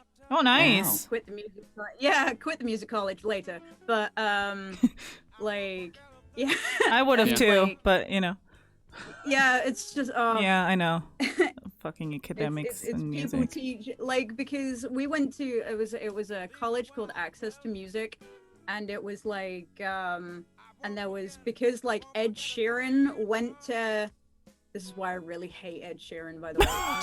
Because it basically dictated my whole like education system, because they were like, oh my god, Ed Sheeran got famous, and so everyone was like, see this looper pedal is now your friend, take this looper pedal, be the next thing to promote our school. Oh so, no. like, Yeah, of course Yeah, well, even and Berkeley does that to some extent. Berkeley does that Berkeley does that do all that the a ton. time. Yeah. but it's like, so there was a load of like metal bands there. Yeah. Where is this? Is she from Norfolk? I am from Norfolk. That's scary. Yeah, so basically, sorry, that's really thrown me off. Yeah. Come find me. This is when the stalkers come in and they're like, No stalkers. Not funny. I mean, Fuck off, I've had stalkers. stalkers. I can make fun of it because I have Fuck had off, heavy stalkers. You know. I'm just saying, continue. Now Hammeta doesn't remember. We're talking about how things settled down for you. So things settled down. You went to music college, Yeah. So basically, like there was a shit ton of. So mainly the thing that was attracted to the place was metal bands. Yeah. And everything. So suddenly you're in like a classroom. And everyone thought I was the teacher on the first day because I was so excited. And then, like, as soon as anyone came in the room, I was like, oh my goodness, what do you play? How long have you been playing for? Then the actual teacher comes in and they're just like, oh, you're not the tutor? But yeah, no, but that's how I got, like, exposed to, like, metal bands and everything, and realized that, like, I actually had a really big love for it. And then I found... It fits with your big voice, too. Like, doing metal with your big voice and being able to do what you're able to do. Like, you can blast over the top of heavy shit. Yeah. So. Yeah. So, then I found, like, the band. And then that's I guess, when things got, settled. And then 4 years later, they didn't get settled. And then, yeah. Hammeta does do metal, Thomas Frank. She plays it sometimes on her channel. If you don't follow... Make sure that you do. She has so much killer music. So go ahead. Sorry, tell me what your biggest influences are. I mean, obviously you have a very unusual path. So what are your biggest influences in music? So unusual, Hayami. I mean, that's good because, you know, normal is boring as fuck, dude. It's true. Yeah, it is. So basically, like, my influences, like, Tom Waits is a huge influence, like just on the embracingness of like embrace everything that you can do, right, type ways. But also, like, and this one's a bit weird, but like Brandi Carlile, and I don't know if anybody knows who Brandi Carlile is, but she's my fucking hero. And like one day, Brandi, me and you are gonna jam together. Wonder. Like, one day, because like the thing is like she's just got this powerful fucking Ed Sheeran. No, she's got like this powerful. Don't worry, I'll piss Hammy off in a minute, Bazzy. You just hold on. Don't worry. Oh no. Yeah, she's just got like this powerful voice, and she's a genius because she found 2 twins that can sing and play music. Hell yeah. Oasis. So that's like big brain moment. Like I loved everything about it. But yeah, like those 2 are my like fairly big influences. Yeah, and so so obviously since now the chat is very curious about this, especially Thomas Frank. Tell us a little bit about the metal band that you used to play with, and tell us about kind of that process and how that worked out for you. And obviously they're not together anymore, but tell us a little bit about that. So now I have to refrain myself from being bitchy because this is going up on YouTube. Exposed. Yeah, exposed. I mean, you can just not name the instrumentalist or the name of the person, but you can be like, and this one dude who played an instrument and that Thomas has a Frank, 88. the metal guitarist, is the biggest douche on Twitch. Biggest douche. I played with him, and he was like such a diva. He was like, I gotta pay for playing him. I have to wear this Satan mask. Me in my car. In my house. Okay. Okay, so the band was called Wicked Faith. Wicked Faith. And I was their, I think I was their 16th singer, which should have been a red flag from the beginning. 16th? How long were they already a thing? For fucking 30 years? For 3 years. Oh my god! 3 years with 16 singers. Holy crap! What the fuck, Over dude? 5 singers a year average. Okay, That's okay. I like it. Red flag right there. Yeah, so basically, like, we started doing music, and, like, it was really good, and we started, like, getting, like, our first gigs, like, playing with, like, friends bands and everything, because Norwich has, like, a huge, we've already established I'm from Norwich, so probably. Basically, it's got, like, a huge music scene, which isn't as huge anymore, but there was a huge music scene. Sure. And then we started doing, like, the gigs started going, like, slightly further out, and it eventually wound up to, like, us doing things like the O2 Academy in London and, like, the 100 Club and, like, all of that kind of stuff. And that was, like, pretty cool. And being able to... So we've got a venue here, which is, like, my biggest thing that I'm a fan of. We've got a music venue here that only really allows like big bands or cover bands, and we were like the first ever like local band to like actually support on that stage. So that was a huge achievement. And also thanks to them I got to play air guitar for the Eels as one of the opening. Nice. Nice. Air guitar is an important role in a band. It's definitely it an really important is. role. And I only got that though because the champion of 2013 fell down some stairs and broke his legs, so they were just asking people. That's crazy. I was like, yeah, fuck it, I'll step in. That's fine. Done. So I have another question I want to ask. So, and this one is so I know that you have a previous connection to our co-host on the show, Sarah Jazz. I know that you have actually met Sarah Jazz in person before. So you've jammed. So tell us, how did that happen? How did you guys meet? And tell us about that, because I know I've heard this story and I know how interesting it is. So tell me a little bit about it. Okay, so basically it was TwitchCon EU. Yeah, 2019. Yeah. Last year. 2019. Oh. Gosh, right? Oh, 2020. Ugh. Okay. Let's not think about I that. don't know. There's some good things about 2020, guys. So Yeah, shush. there are, but TwitchCon not being a thing in 2020 is fucking sad as shit, dude. Anyways, I agree.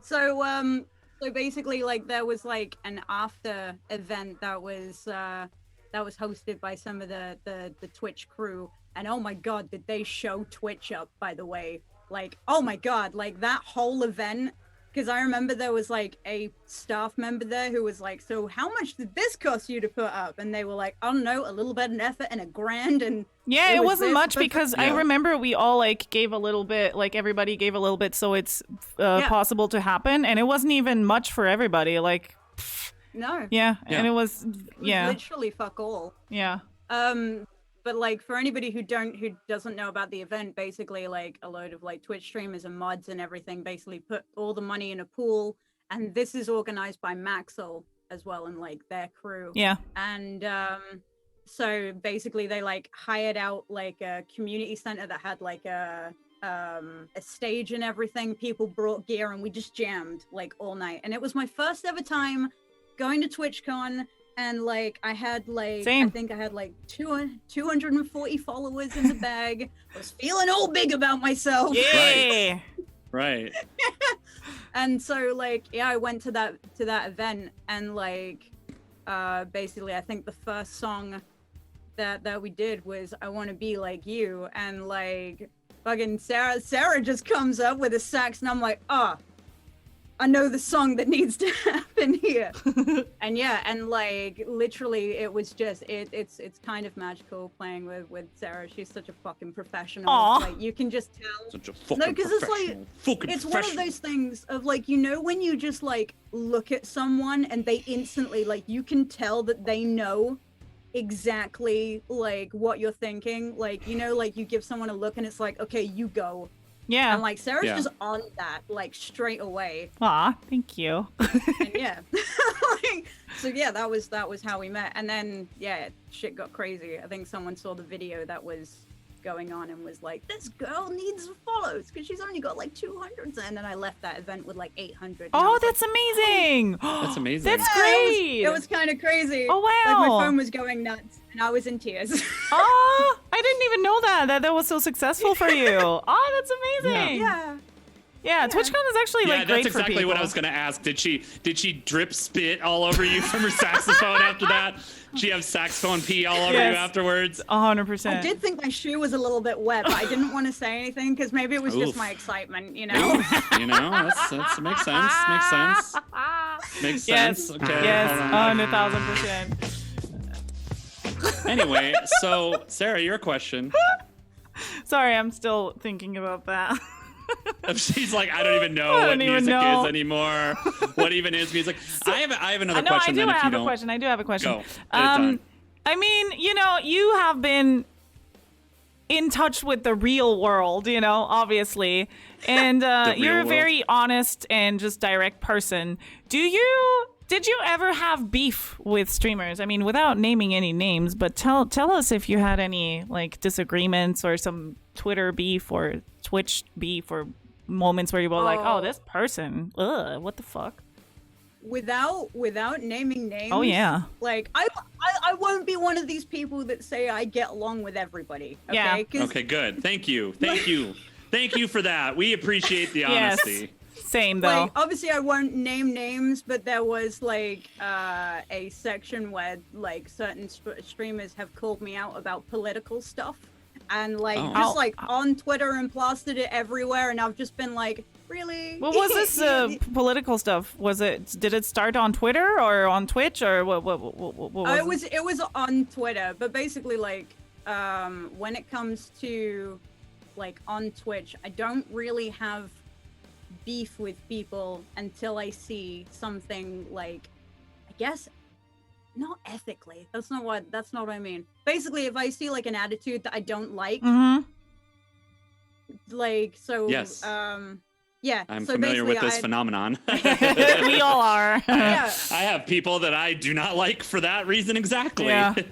Yeah, but it's like I think my biggest gripe that instantly puts anyone in my bad books is like if someone gets like any size of donation and it's just completely ignores like without saying thanks, and I'm instantly just like, as a busker, I'm writing this down in my book of hatred. Yes. Like, thank for every dollar, okay? You could be at a train station right now, asshole.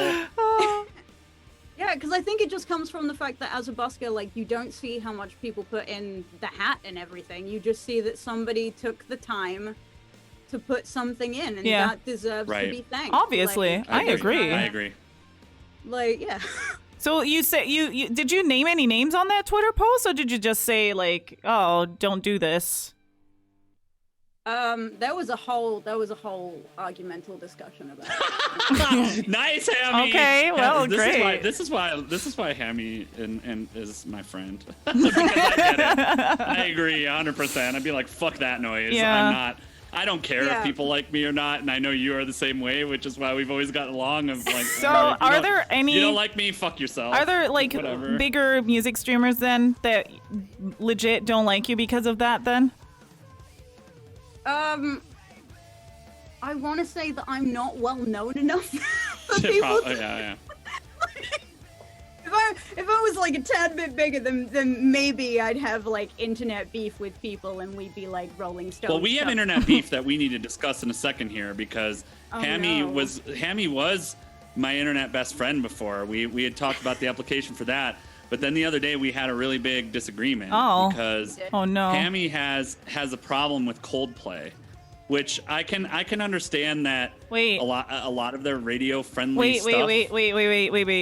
Wait. Sorry, I need to interrupt you. You don't have a problem with Coldplay? I don't. I like a lot of Coldplay actually. I like a lot of Coldplay. Hammy, I think this is I agree. Care. Yeah. I don't care. I'm on I'll Hammy's fight with side. all I you don't care. motherfuckers. Well, the problem is that like clearly you haven't heard enough Coldplay. I've heard all of it actually, so I'm familiar with all of their stuff. No, because like because the problem is that as soon as Coldplay releases anything in the UK, all the little fanboys and fangirls go, "Oh my goodness!" Same in Germany or in Portugal. It's like, I got Coldplay, and then it's like the music is so mediocre. It's so mediocre. I feel that way about Radiohead, and I'll say that publicly. I feel like Radiohead is one of the most overrated bands of all time, and I like a lot of their stuff. And their fans are way worse than Coldplay people, at least here in the United States. Oh, maybe it's different. What? I'll actually give you that. Yeah. Yeah. Radiohead fans are the worst. But it's Radiohead people are Coldplay isn't bad. I don't think Coldplay is bad. It's just they're so overhyped for being just mediocre. You know what I mean? Yeah. Coldplay has a lot of good songs, and for me, most of the songs that I like of theirs are not the radio songs. So that probably helps. Like the songs you hear 10 million times in the drugstore, I just kind of tune those out, I guess. You know, they're annoying if I have to sit and listen to Clocks is the most annoying song in the world to me. So hearing that song all the time, I get that feeling, but I also feel like they have a ton of really good stuff. So yeah, I mean Coldplay doesn't have one or two good songs, but it's like just in general, they're just mediocre. I mean, everybody has a good song at some point, you know. No matter how mediocre you are. That is not true at all. I can introduce you to many bands who do not have one good song at all. So we were good friends before that, but now we're gonna fight on Twitter, Hammy and I. That's how it's gonna be. I'll take you down. I've taken people down before on Twitter. Like, no, you haven't. You just made it clear that you've never been in a fight before, so I ain't scared of you at all. Wow. Is this where the drama starts? Please continue. Yeah. No, no. Seriously though, I wanted to ask you a question actually about something different because we've talked a lot of shit about streamers, but I know that you have had a lot of support and a lot of help, and one of the people that you always call out that I don't think we call out a lot on this show that I want to talk more about is callsign Scarecrow. Mm-hmm. I know he's been a huge support to you. Can you tell us about your relationship with him and kind of what he does for the music community? Because I don't know him at all. We have promoted one or two of his releases on the bulletin board, but I know that you've mentioned he's another huge supporter of music streamers and people in general. Oh my God. Scarecrow is like, this is like, fuck talking about my shit. Let's focus the rest of this on Scarecrow. Like, I love Scarecrow. Yeah, I know you do. Shout out. But the thing is about Scarecrow is like, Scarecrow is what this platform fucking needs. Like, nice. And I'm gonna get in a rant here, so please forgive me. Yes, let's go. Yes. Rant time. Yes. Like, Maddie, aka callsign Scarecrow, literally takes the music community, best community, and like just kind of, yes, I did use quotation marks there, fight me. But basically, like, he takes like all these people and he's the person in between that basically goes, hey, this is this person, they're really good at this is this person, and he's like the glue that holds everyone together. And like, if you're doing like a project or anything, Maddie is like one of the best people because he will cheer you on, but like at the same time, like I've sent him tracks before and he's been like, rethink about this, like you can do better, and I know that you can do better. And that also in the music community is a really needed thing, because there's so many yes men of like, you know, on feedback wise, because everyone just wants to push each other with positivity, but sometimes a little bit of negativity can be positivity. Yes. And like constructive criticism gets you places. Yeah. Oh my god. And like he does like events where like, you know, he does like collabatories where like he'll take random streamers and just throw them together and just be like, create something beautiful. Like me and Joe Plays Violin released a cover of or like we just submitted a cover of Life on Mars by David Bowie, and that it was really great to actually hang out with another streamer and like get to know them on more of a, so what's your schedule, how, you know, can't wait to catch you. That's it. Because and I want to respond to that in chat, because chat is saying, Bazzy, it's needed, but most in the music community don't like hearing that. I completely disagree with that. I think most music streamers are subject to listen to useless criticism and feedback every single day. Like I agree that constructive criticism is a great tool, and I think that, you know, if you have people that you trust, and that, like you're saying with Maddie or anybody, like I trust Sarah, I'd listen to her, you know, mostly. There's some things I wouldn't listen to Sarah for. Well, no, it's Sarah's primary style of music is not the type of music that I like or I listen to. So for me, you know, Sarah's not, if Trent Reznor showed up and gave me feedback about a certain thing, I'd probably listen to every freaking word he said. Yeah. But I also feel like so many music streamers on the platform have to listen to ridiculous and stupid feedback and criticism all the time when they talk about those things. So I agree. I think constructive criticism is great, and I agree that having a bubble is not super helpful. But I also feel like, every single day, every one of us has to listen to some stupid shit from somebody in the chat that has no fucking clue what they're talking about. So I'm like, okay, well, good for you, buddy. You know, and I'm more of an asshole about that than most people are, which I'm just, you know. But so he's kind of I liked the description too. Would you agree with that? That people said that Maddie's stream is the Cheers of Twitch. Yes. Yeah. Oh my god. Like he's one of the, like, if anyone was said like music community, best community, for me personally, it revolves around Scarecrow. Like, can someone please get him partnered? Please. Like, he needs the partnership. He'd be so good for this platform. Do partners actually do anything for this platform? I mean, maybe that's a critical question, but obviously they have the larger stage and there's lots of partners that help their, you know, inner circles or that kind of thing. But is having someone as a partner overall a net positive for aspects of the community? I don't know. That's a legit question. I don't know. No idea. They give us more emotes. Yeah. I mean, okay. They give us more emotes. That's and if you're a very big streamer, then yes, you have a lot of beautiful things, like be able to renegotiate your percentages and stuff like that. As a small streamer, no, not really. I mean, I'm mostly just trying to think about the net positive to the community. But now, obviously, having a good person in there, I mean, you can have a net positive impact on the community with 200 followers. Like you said before, I mean, you can have a net. It's just a choice to have a net positive platform. Yeah. Okay, so they can start teams. Again, does anyone even... Yeah. Like, no, I mean, I've never heard of anybody that was my team is what got me success. No, I've never heard that before. As somebody who has been sitting on a partner application for over a year, I mean, I would be the wrong person to ask, because for 1 year I was like, fuck partnership, you know? And now I applied and I'm still waiting. After two months, they haven't even answered me yet, which is great. Thank you, Twitch. Yay. Yeah. They're probably you waited a year to not accept our apply for a partnership. You don't think this is important enough to you? So we'll just have you wait for a year too. Because I'm Joe Twitch, and I need to make sure that your partner application is submitted with haste. This is an important program to be a part of. You can start a team that no one gives a fuck about, and you can do a bunch of things that benefit no other streamers but you, and that's fucking wonderful. Good for you, buddy. Yeah, and you waited on that for a year. We give you opportunities like crazy for a year. Well, we'll take a year too to answer you, Sarah Jazz. Fuck you. I'm not saying no one gets benefits from this. That's not what I'm saying. To me, I want to understand. So, if I do think that it's possible to be a leader without necessarily needing to be a partner. That's the only point I guess I brought up. Totally.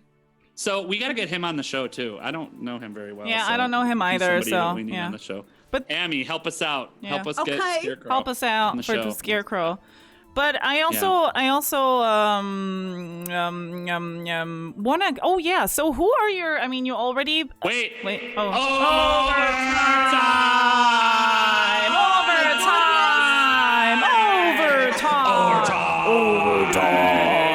Overtime. So my question is, I like Tammy's little dance. Can you do the little dance again? Hold on. Yes. You got to get her on camera doing it. Yes. Love it. Yeah. Yes. So, oh yeah. So you are talking about call sign Scarecrow, but who are your influences on Twitch, or who are the people that you look up to the most on Twitch? So people I look up the most to, full sign Scarecrow, obviously. Yes. Because he's creating a music scene instead of like just individual communities. But also like I wanna say like Mermaid Unicorn as well. Like just I think she's my you can do this spirit because of everything. Yeah. Like, you know, like she's just the continuous driving force. Like if Mums can go on stream today, I can do all the streams. Like she's such a fucking influence. And like, and I'm gonna say Dan Drumstone as well, because he's so fucking chill and maintains such a nice environment with the community itself. But yeah, those are like my three. That's interesting. Dan Stone is a big influence to. I think he's the biggest influence to most of our guests so far. Yeah, we've heard that name a lot. We've heard that name a lot. Yeah, we need chill. We need to get him on. Yeah, I like him a lot too, like with his coffee and stuff. The other day we rated him, and he played with his coffee on his kit, and the coffee was just the mug was just, you know, just. Yeah. That's how chill he is. But yeah, Dan Stone, we need to have him on the show too. He's awesome. I agree. Yeah. Right. He's a dope human being. He's dope. Dope as fuck. He is dope. He's dope as fuck. Dope as Look at fuck, him with dude. his dopey ways. Dopey ways. So, Silence, do you have an overtime question? Of course I have an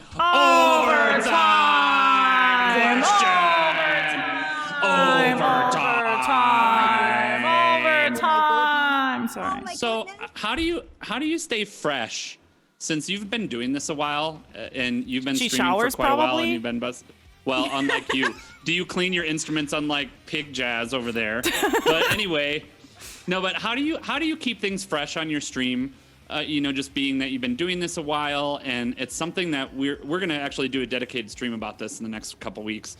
But how do you manage to keep it from getting stale or getting bored with what you're doing sometimes, or getting tired of it? Like what helps keep you going at times when you're like, man, I really don't feel like streaming today, or I'm tired of this, or you know, that kind of thing? Oh yeah, so usually when I'm having the I really don't want to fucking stream days, like most times I will try and stream anyway, just because my community really cheer me up, and I don't give them enough credit for how much they cheer me up. So when I'm in a bad mood, I'm just gonna do it, and then afterwards I'm like, oh my goodness, it's the best day ever.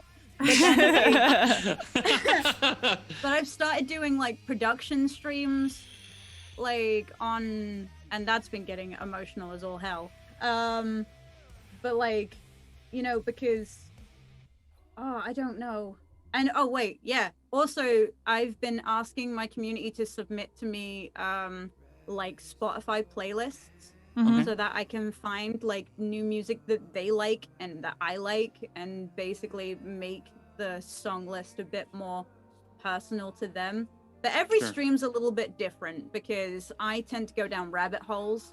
So like we had like a list of like 12 songs, and I was suddenly like, Dresden Dolls.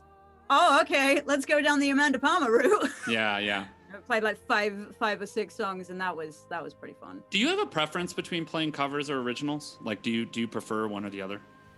I prefer, so I think because I come from a busking background. Yeah. Because it's got two sides to it. Because like from a busking background, no one gave a fuck about my originals because no one had ever heard them before. Yeah. Right. But then like on the flip side, the band I was in was 100% originals. Right. Mm-hmm. So, which also presented its own problems because no venues wanted us because, you know, we didn't play any fucking AC/DC or, you know, and there was always that one guy at the back going, play some fucking Slayer! Yes! Oh, that guy, he's there at every gig. Freebird's at every gig. Oh, yeah, fucking Freebird. But it's like, I don't have enough belief in my own music, and it's only recently because of, like, my music community and, like, or, like, my community that I've actually been able to release stuff that's actually mine and trying to tear away from just doing covers and stuff. So that's something.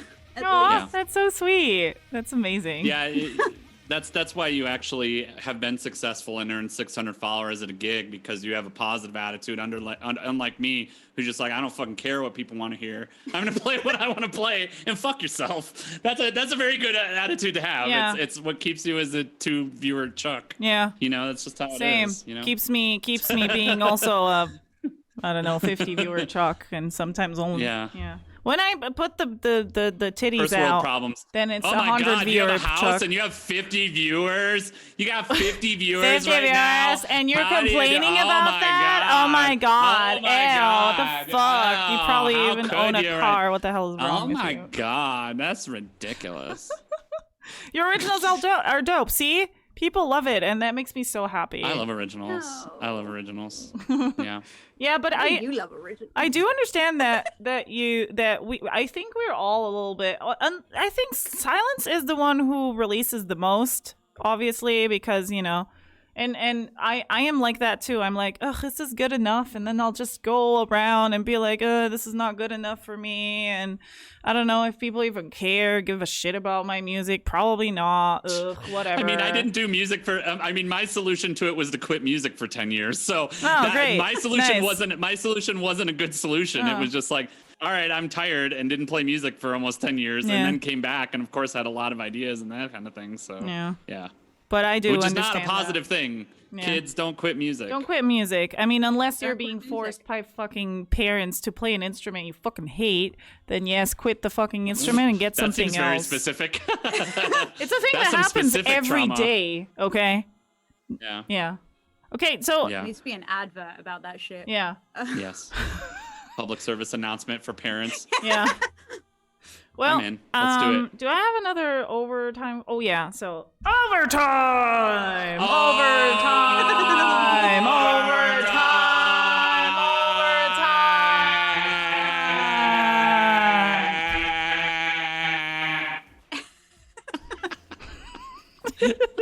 This is a goofy episode today. A very goofy episode. So this is a very hard question. I know. Why am I doing this question? But it just interests me. If you want to talk about it, obviously. So there is a big stigma, obviously, about people who are homeless and drugs. What do you, and especially, and also musicians and drugs. I know that, you know. I have had, you know, moments of addiction and stuff like that. But have you ever struggled with that? So basically, like, so obviously, being in the homelessness is you are surrounded by that shit like every day. Sure. You know, there's always someone being like, if like, you know, you're having a bad day, I have like heroin if you want to just, you know, go around the corner and, you know, we can take the pain away. Yeah. And that kind of thing. And it actually took 3 of my so like, you know, I was like when I was like homeless and stuff like that, a lot of drinking happened because you know, booze is cheap as fuck. Yeah. Like especially if it's Tesco brand. so yeah, there was like going busking and then like finding like people with drinks or like whatever and just chilling out, and basically I had somebody that was rather close to me die from heroin overdose. Oh, jeez. And then like had a dude that got a stroke from drinking way too much alcohol and basically slipped and everything. And it's basically like all these people had been on the streets for like a number of years, and that was kind of like the wake-up call of like, okay, you can either focus on like the music stuff, because the music stuff's kind of getting you out of everything so that you don't have to look to those alternatives, but also if you go too far down that path, like that's gonna be you. And like it kind of took like, I mean, because there's a number of people that I was like hanging out on the streets with that like aren't around anymore due to like overdoses and like stabbings and all sorts of crazy shit. Yeah, it's the same for me. I understand exactly what you mean. Yeah. Yeah. So don't do drugs, kids. Don't do drugs, kids. Even if it's available all the time, fuck that shit. It's funny because it's funny to me because PSAs, you know, like public service announcements, are always so shitty, and it's like all you have to do is get people in a room and tell these actual stories. That's the hilarious part. If we just told the fucking truth, like, yeah, I was with a drug addict who was homeless and ended up dying on the street with a needle in his arm because he couldn't manage his own addiction and he lost everything. Like, that's a scary enough story to sit down and tell an 8-year-old to get them to not shoot up. Yeah. Like, that's the thing to me of like, oh yeah, you know, this person had kids just like you. It's like all you got to do is tell the real stories. Yeah. And so many people just That's why I find it so important that we talk about those things on Music Exposed, because I agree. I think it always kind of, for some people, it goes hand in hand. Those topics, you know, music, creation, desperation, depression, and obviously then also drug abuse. And I found it very interesting what you said. Alcohol is cheaper, and it's cheap as fuck. And this might be a political stance now. But we're already getting there. Yeah. Do we really want to go there? Is the question? I don't know. I'm sorry. I just wanted to say, like, I don't know that we really want to go there. Why not? I don't know. Okay. I just want to say it. Like, we can't underestimate alcohol at all, which you know is very obvious from what you said. We can't underestimate it because it's a fucking drug, and it's just a cheap drug, but it's a drug. It's the acceptable drug, okay? Get it right. Yeah, if they tell us we can have it, it's clearly acceptable. Yeah, right? It's not though. That's one of the things that like a lot of people said, because obviously like there was obviously people going to a lot of AA meetings and like trying to get off the drink and everything. Sure. But the problem is that with alcohol, it's literally, you know, you walk past a you know, a sign and everything, and it's like, Budweiser, get your fill. And it's just like, you know, you don't see ads like that for cigarettes anymore. Yeah. And alcohol depends on where you are. Depends on where you are. Depends where you are. But you don't see like, you know, smoking ads anymore, because smoking is bad. But at the same time, still legal though. Alcohol is profitable. Yeah, which I don't understand, and I agree. Like Moving Dutchman said it, or nicotine. Exactly, it's also a drug. It's a terrible drug. I actually think. Well, caffeine is a drug too, so we yeah, can talk but about nicotine. that as well, I do believe that nicotine is one of the worst drugs. Because it kills you slowly. It doesn't have to necessarily kill you, so it's acceptable. But it's one of the hardest drugs to get off of. Like so there is a story of a very known story of John Coltrane, who went to his mother's. John Coltrane, a very successful saxophonist. He had a cold turkey in his mom's house. So he went to his mom's house. Locked himself in his room basically and went through a cold turkey. He was addicted to heroin, to alcohol, and to nicotine. He got off of heroin and everything else, but never off smoking. He could never do it. And like there's so many stories like this. It's crazy actually. But yeah. It's so hard. Yeah. Like to quit nicotine. I mean, like I've only recently on the nicotine thing, I only recently swapped to vape, and that was still like a principle thing, like why I didn't do it years before. Yeah. It's like, I'll never be one of those tank smoking motherfuckers. Yeah. And then here I am, like at 27, suddenly being like, maybe. You're like Vape Nation. Vape Nation, yeah, yeet. I think, like, because also, like, I ended up, because obviously when you're busking outside and I can't smoke in bars. Yeah. So, like, it was very easy. So basically, like, we'd roll a cigarette and everything, light it, have a couple of puffs, and then you'd, like, stick it, like, at the nut in the guitar and everything. Just continue playing. Yeah, that's the thing I used to do too. Where, like, playing the saxophone with a cigarette in your hand, people would be like, "Oh my god, that's so cool!" You know. Yeah. Yeah. Which is also the bad part. People think it's cool, you know. Yeah. Oh well, I don't have any overtime question anymore. Do you? So I think we're good. We've asked a lot of overtime yeah, questions. we did. Cool. We had a lot of overtime questions.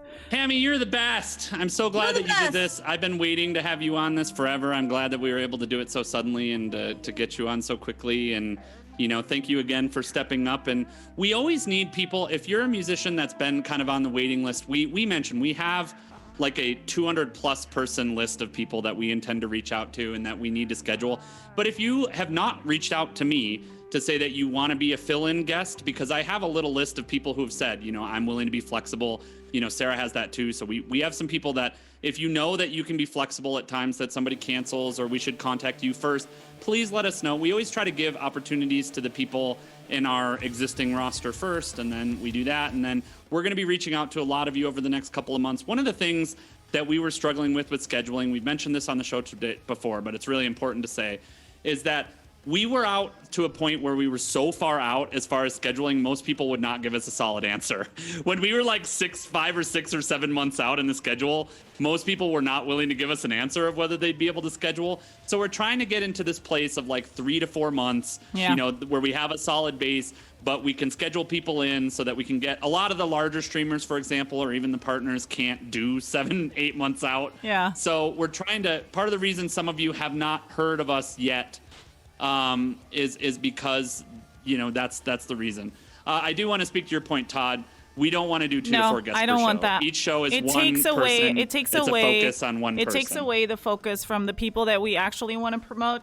People are lazy, which is the small streamers, and I am one of those lazy people too. People are lazy to click that follow button, but if it's just one guest, we're actually supporting them. If we have 2 or more guests, we are not supporting them at all. And we have had people grow from being on this show, from the point on that they have been on this show, and that's our main goal. Our main goal is obviously also entertainment, but just to fit in people for the sake of entertainment or fitting in people, I don't want that, because the idea of this show is to give support to the smaller musicians and musicians in general on Twitch, and that is the main goal. And I would not do that at all, because that would take away so much focus from the one special guest. And we're going to be doing more of the, one thing I will say is we're going to be doing more of the Music Exposed festivals. I haven't announced a date because I've been super busy, but I'm going to be putting something together for next month. Those will be where we're able to highlight multiple artists at a time. If you're someone that is interested in that, that's another thing. Send me an email for that as well. You know, if that's something that you want to perform on. I know Hammeta will be on the next one because she doesn't have a choice, and I told her she's going to do it in Northbound Matt too. So both of you, I definitely want to do that. So no, we already talked about this. Don't act all surprised. I already told you were doing it, so shut up. You're being on it.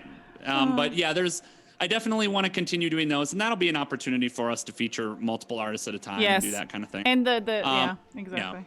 Yeah. So is there anything that you want to say before we kick you out? Anything important you want to tell your viewers, the new viewers, just anything? Tell us. Go follow Call Sign Scarecrow. So I have fuck my content. Like, don't worry about this interview. Just go follow Call Sign Scarecrow. Like, just go. I can't with you. you. Go follow Hammy. Don't listen to her. I can't go with follow you. Hammeta. Yes. Well, thank you so much for being here. Thank you so much. Have a wonderful night. Thank you for filling in, and thank you for the lovely tunes and for just being real with us. I really enjoyed this episode again because it just got into the nitty gritty. You know, I love it. Thank you so much for being on. Have a good night. We appreciate you. Bye. Thank you. See you guys later. Bye. Bye. Oh God. So silence. Hammer. What is happening? You're just half of it. I love it.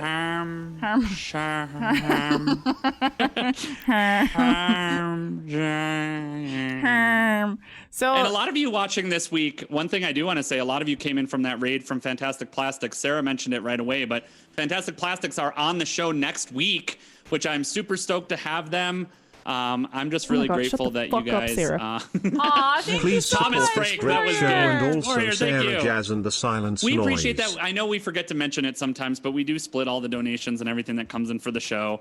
We did mention it on the last time, but we are so appreciative of that because, believe me, we are still in the red as far as expenses are concerned for time and money and effort and keeping everything up to float. So it makes a huge difference. Thank you so much. Yeah, thank you so much. And thank you to everybody that donates. And yes, we do. Obviously, we do this show, and we for supporting other people, and we have been doing ads and stuff like that. So hopefully this show grows. But any donations, bits, and all of that is obviously greatly appreciated because we're putting a lot of money into this, and as Silence said. It's in the red numbers. It's not even equal, and we're not even making money by doing this. Actually, I agree. Actually, I make more money by streaming, just normally on my on my channel. If I did a normal Saturday stream, I would actually make more money. So just for you guys to understand that this is important. Take stuff. my Kick me out, Sarah. I don't need to be on this stream anyway. Thanks, no. 5-It-Dune. Thank you so much, 5-It-Dune. Go do your normal stream and roll in cash. Roll in your cash, Sarah Jazz. No, I don't. That's not what I mean. Person. You know that I don't want to say, I don't mean it like that. I'm just saying, so you guys understand, because I hate self-praise, and I hate, I love, humbleness. For me, it's one of the most important things, and I think it's for me, praise is not needed because you do things because you want to do them. But sometimes you got to mention some stuff because people forget about that. They're like, oh yeah, this is, it becomes, what's the word? Selbstverständlich in English. It becomes expected. It becomes expected. It becomes expected, little acts of taken for granted. Thank you, Sabby. Things start to get taken for granted and stuff, and we work our asses off on this show. This is one of my biggest focuses, anyways. But if somebody did that, Bazzy, I would pee my pants. If that happened right now, I don't suspect that would ever happen. But shit, I would not pee my pants, but I would. I don't know what I would do, but I would do something probably and be like, thank you. I put a raid suggestion in the chat as well. We have someone that is a friend of Northbound's that's doing a 12-hour subathon. Nice. So let's raid her to start. 4K, and then 4K would also pay my bills this month because my month has been very low. It would pay my bills this month and next month, and I could probably my stream is officially supported by Northbound. I could probably take a week off because I have been burned out still. And that would probably be a thing, but I can't take a week off. I just want to thank Northbound Matt for supporting my entire life, because without Northbound Matt, I would be in much worse shape, and I'm not even in good shape. And I want to thanks Northbound Matt. And I want to thank Code Warrior, 3D Code Warrior, who has been the biggest supporter of everyone in the fucking world. He has been the biggest supporter of everyone. He has not only been supporter of bigger streamers. He helped streamers that are big now reach the point where they are.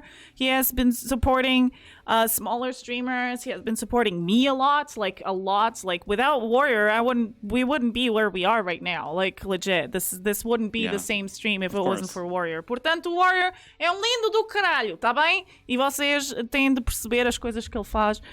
He is amazing. He throws money at anybody that we think is fine. That's what he does. That we think is fine. Yeah, you know what I mean? That we think or that we want to support, he supports it even more. It's crazy. So Thank you so much, Warrior. Everybody in chat, claps for Northbound Matt and claps for 3D Code Warrior, please. And if we're doing this, then I also have to bring up Salt Nation, which a lot of you know. Since we're doing the donor thing, Salt Nation, man, fuck up, Sarah. That guy is another one like Code Take Warrior care who of supports yourselves. so many. Unicorn, thank you so much. Unicorn for the 10-year-olds. Aw, thank you so much. No, but seriously, Salt Nation is another one that supports so many music streamers. Is still the stream sponsor in my channel for sure. Yeah. And he just does so much for everyone. If you guys don't know Salt Nation, he's another one that is super cool. Hopefully he's in his new house by now too. I know he's been working on that, but all of you guys mean the world to us. We talk about. It's funny because Sarah. people ask Ninja. Grab Sarah a and coffee, I. thanks Ninja, for thank you so being much. awesome and fueling And some Sarah and I inspiration.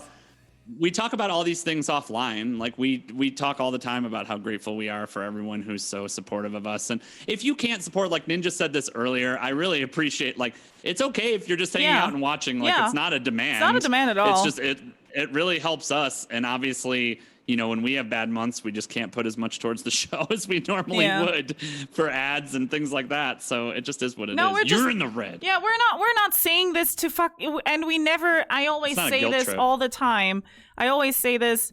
If you obviously don't have money or don't have the means, obviously, there's never even the thought of you need to do this, or because we're doing this on Twitch for a reason, because it's fucking free. You know what I mean? It's free, and we provide all of this for free, and we provide all of the support for other smaller streamers. No, we do not for provide free. it. Sarah, stop. So you're wrong. We don't provide it for free. We provide it at great personal cost and expense and stress to ourselves. That is which a lot of people do not realize how much time and money we put into this. That is very true. It's ridiculous. Yes, but I mean, it's for free for you. Like that's what I mean. Like people don't have to not even my VODs are sub only, you know, and there's a lot of people who do VODs for sub only. Like I don't believe in that stuff, you know, that's a conversation for another day. But I think, I mean, obviously we put a lot into it, but it's just sometimes a good reminder. And if you don't have the means to support it financially, you don't have to. And second of all, there's always a way to support. If you really like the show, or if you really are like, oh, this is a great thing that is happening, you can support by. Thank you so much, Cooing, for the 100 bits. I really appreciate that. Thank you so much. You can always support by sharing it on social media. If you have, tell people, like your friends and family, and like, oh, this is a great show that is happening every Saturday and stuff like that. Those things actually sometimes are worth more than money. In terms Share of the bulletin board. Yeah. I say that all the time. Like the bulletin board is probably the thing that gets us the most visibility. Yeah. A lot of people are like, why do you do this? And obviously we want to promote other Twitch musicians and we want to get the word out. But the bulletin board is probably one of the biggest things you can retweet or you can tell people about, because it makes a massive difference, because you're tagging a lot of other musicians in that post as well. So you've already got a team of people that are behind that post. It is by far always my most shared post. And it's what turns on a lot of people to the show. A lot of people will go to the site, they'll listen to the music, and they'll go, oh, this is a show. And then they'll realize from there, and they'll start watching the episodes, and that's how they know about us. So it makes a huge difference when you guys share that bulletin board. Lots of demands for viewers. How about thank you for watching? No. Fuck yourself for watching this stupid show. Peace out, bitches. I like how he just left me alone with that. Yeah. I mean, obviously we're saying, if you're not getting the point, I'm sorry. Obviously we're saying thank you. Obviously, thank you for fucking watching and being here and supporting all those streamers and all of that. Yeah, but then there was Sarah. Yeah, now that's how you log off. Yeah. Where's the person that you said? If you don't understand what we're saying, I'm very sorry. I don't think we can say it any more clearly. We're not obviously asking for you to do anything. Obviously, like I said, it's obviously for free, and we're not demanding anything. So if you think we're demanding something, then you know you fucking are missing the fucking point of all of this. So yeah, and I'm actually mad at that. That somebody would understand it this way. But yeah. Have a good night. Thank you so much for being here, everyone. I love you. Thank you so much for the support. Have a wonderful night. Let's give some love to somebody else, to Reina Mystique. Bye, guys.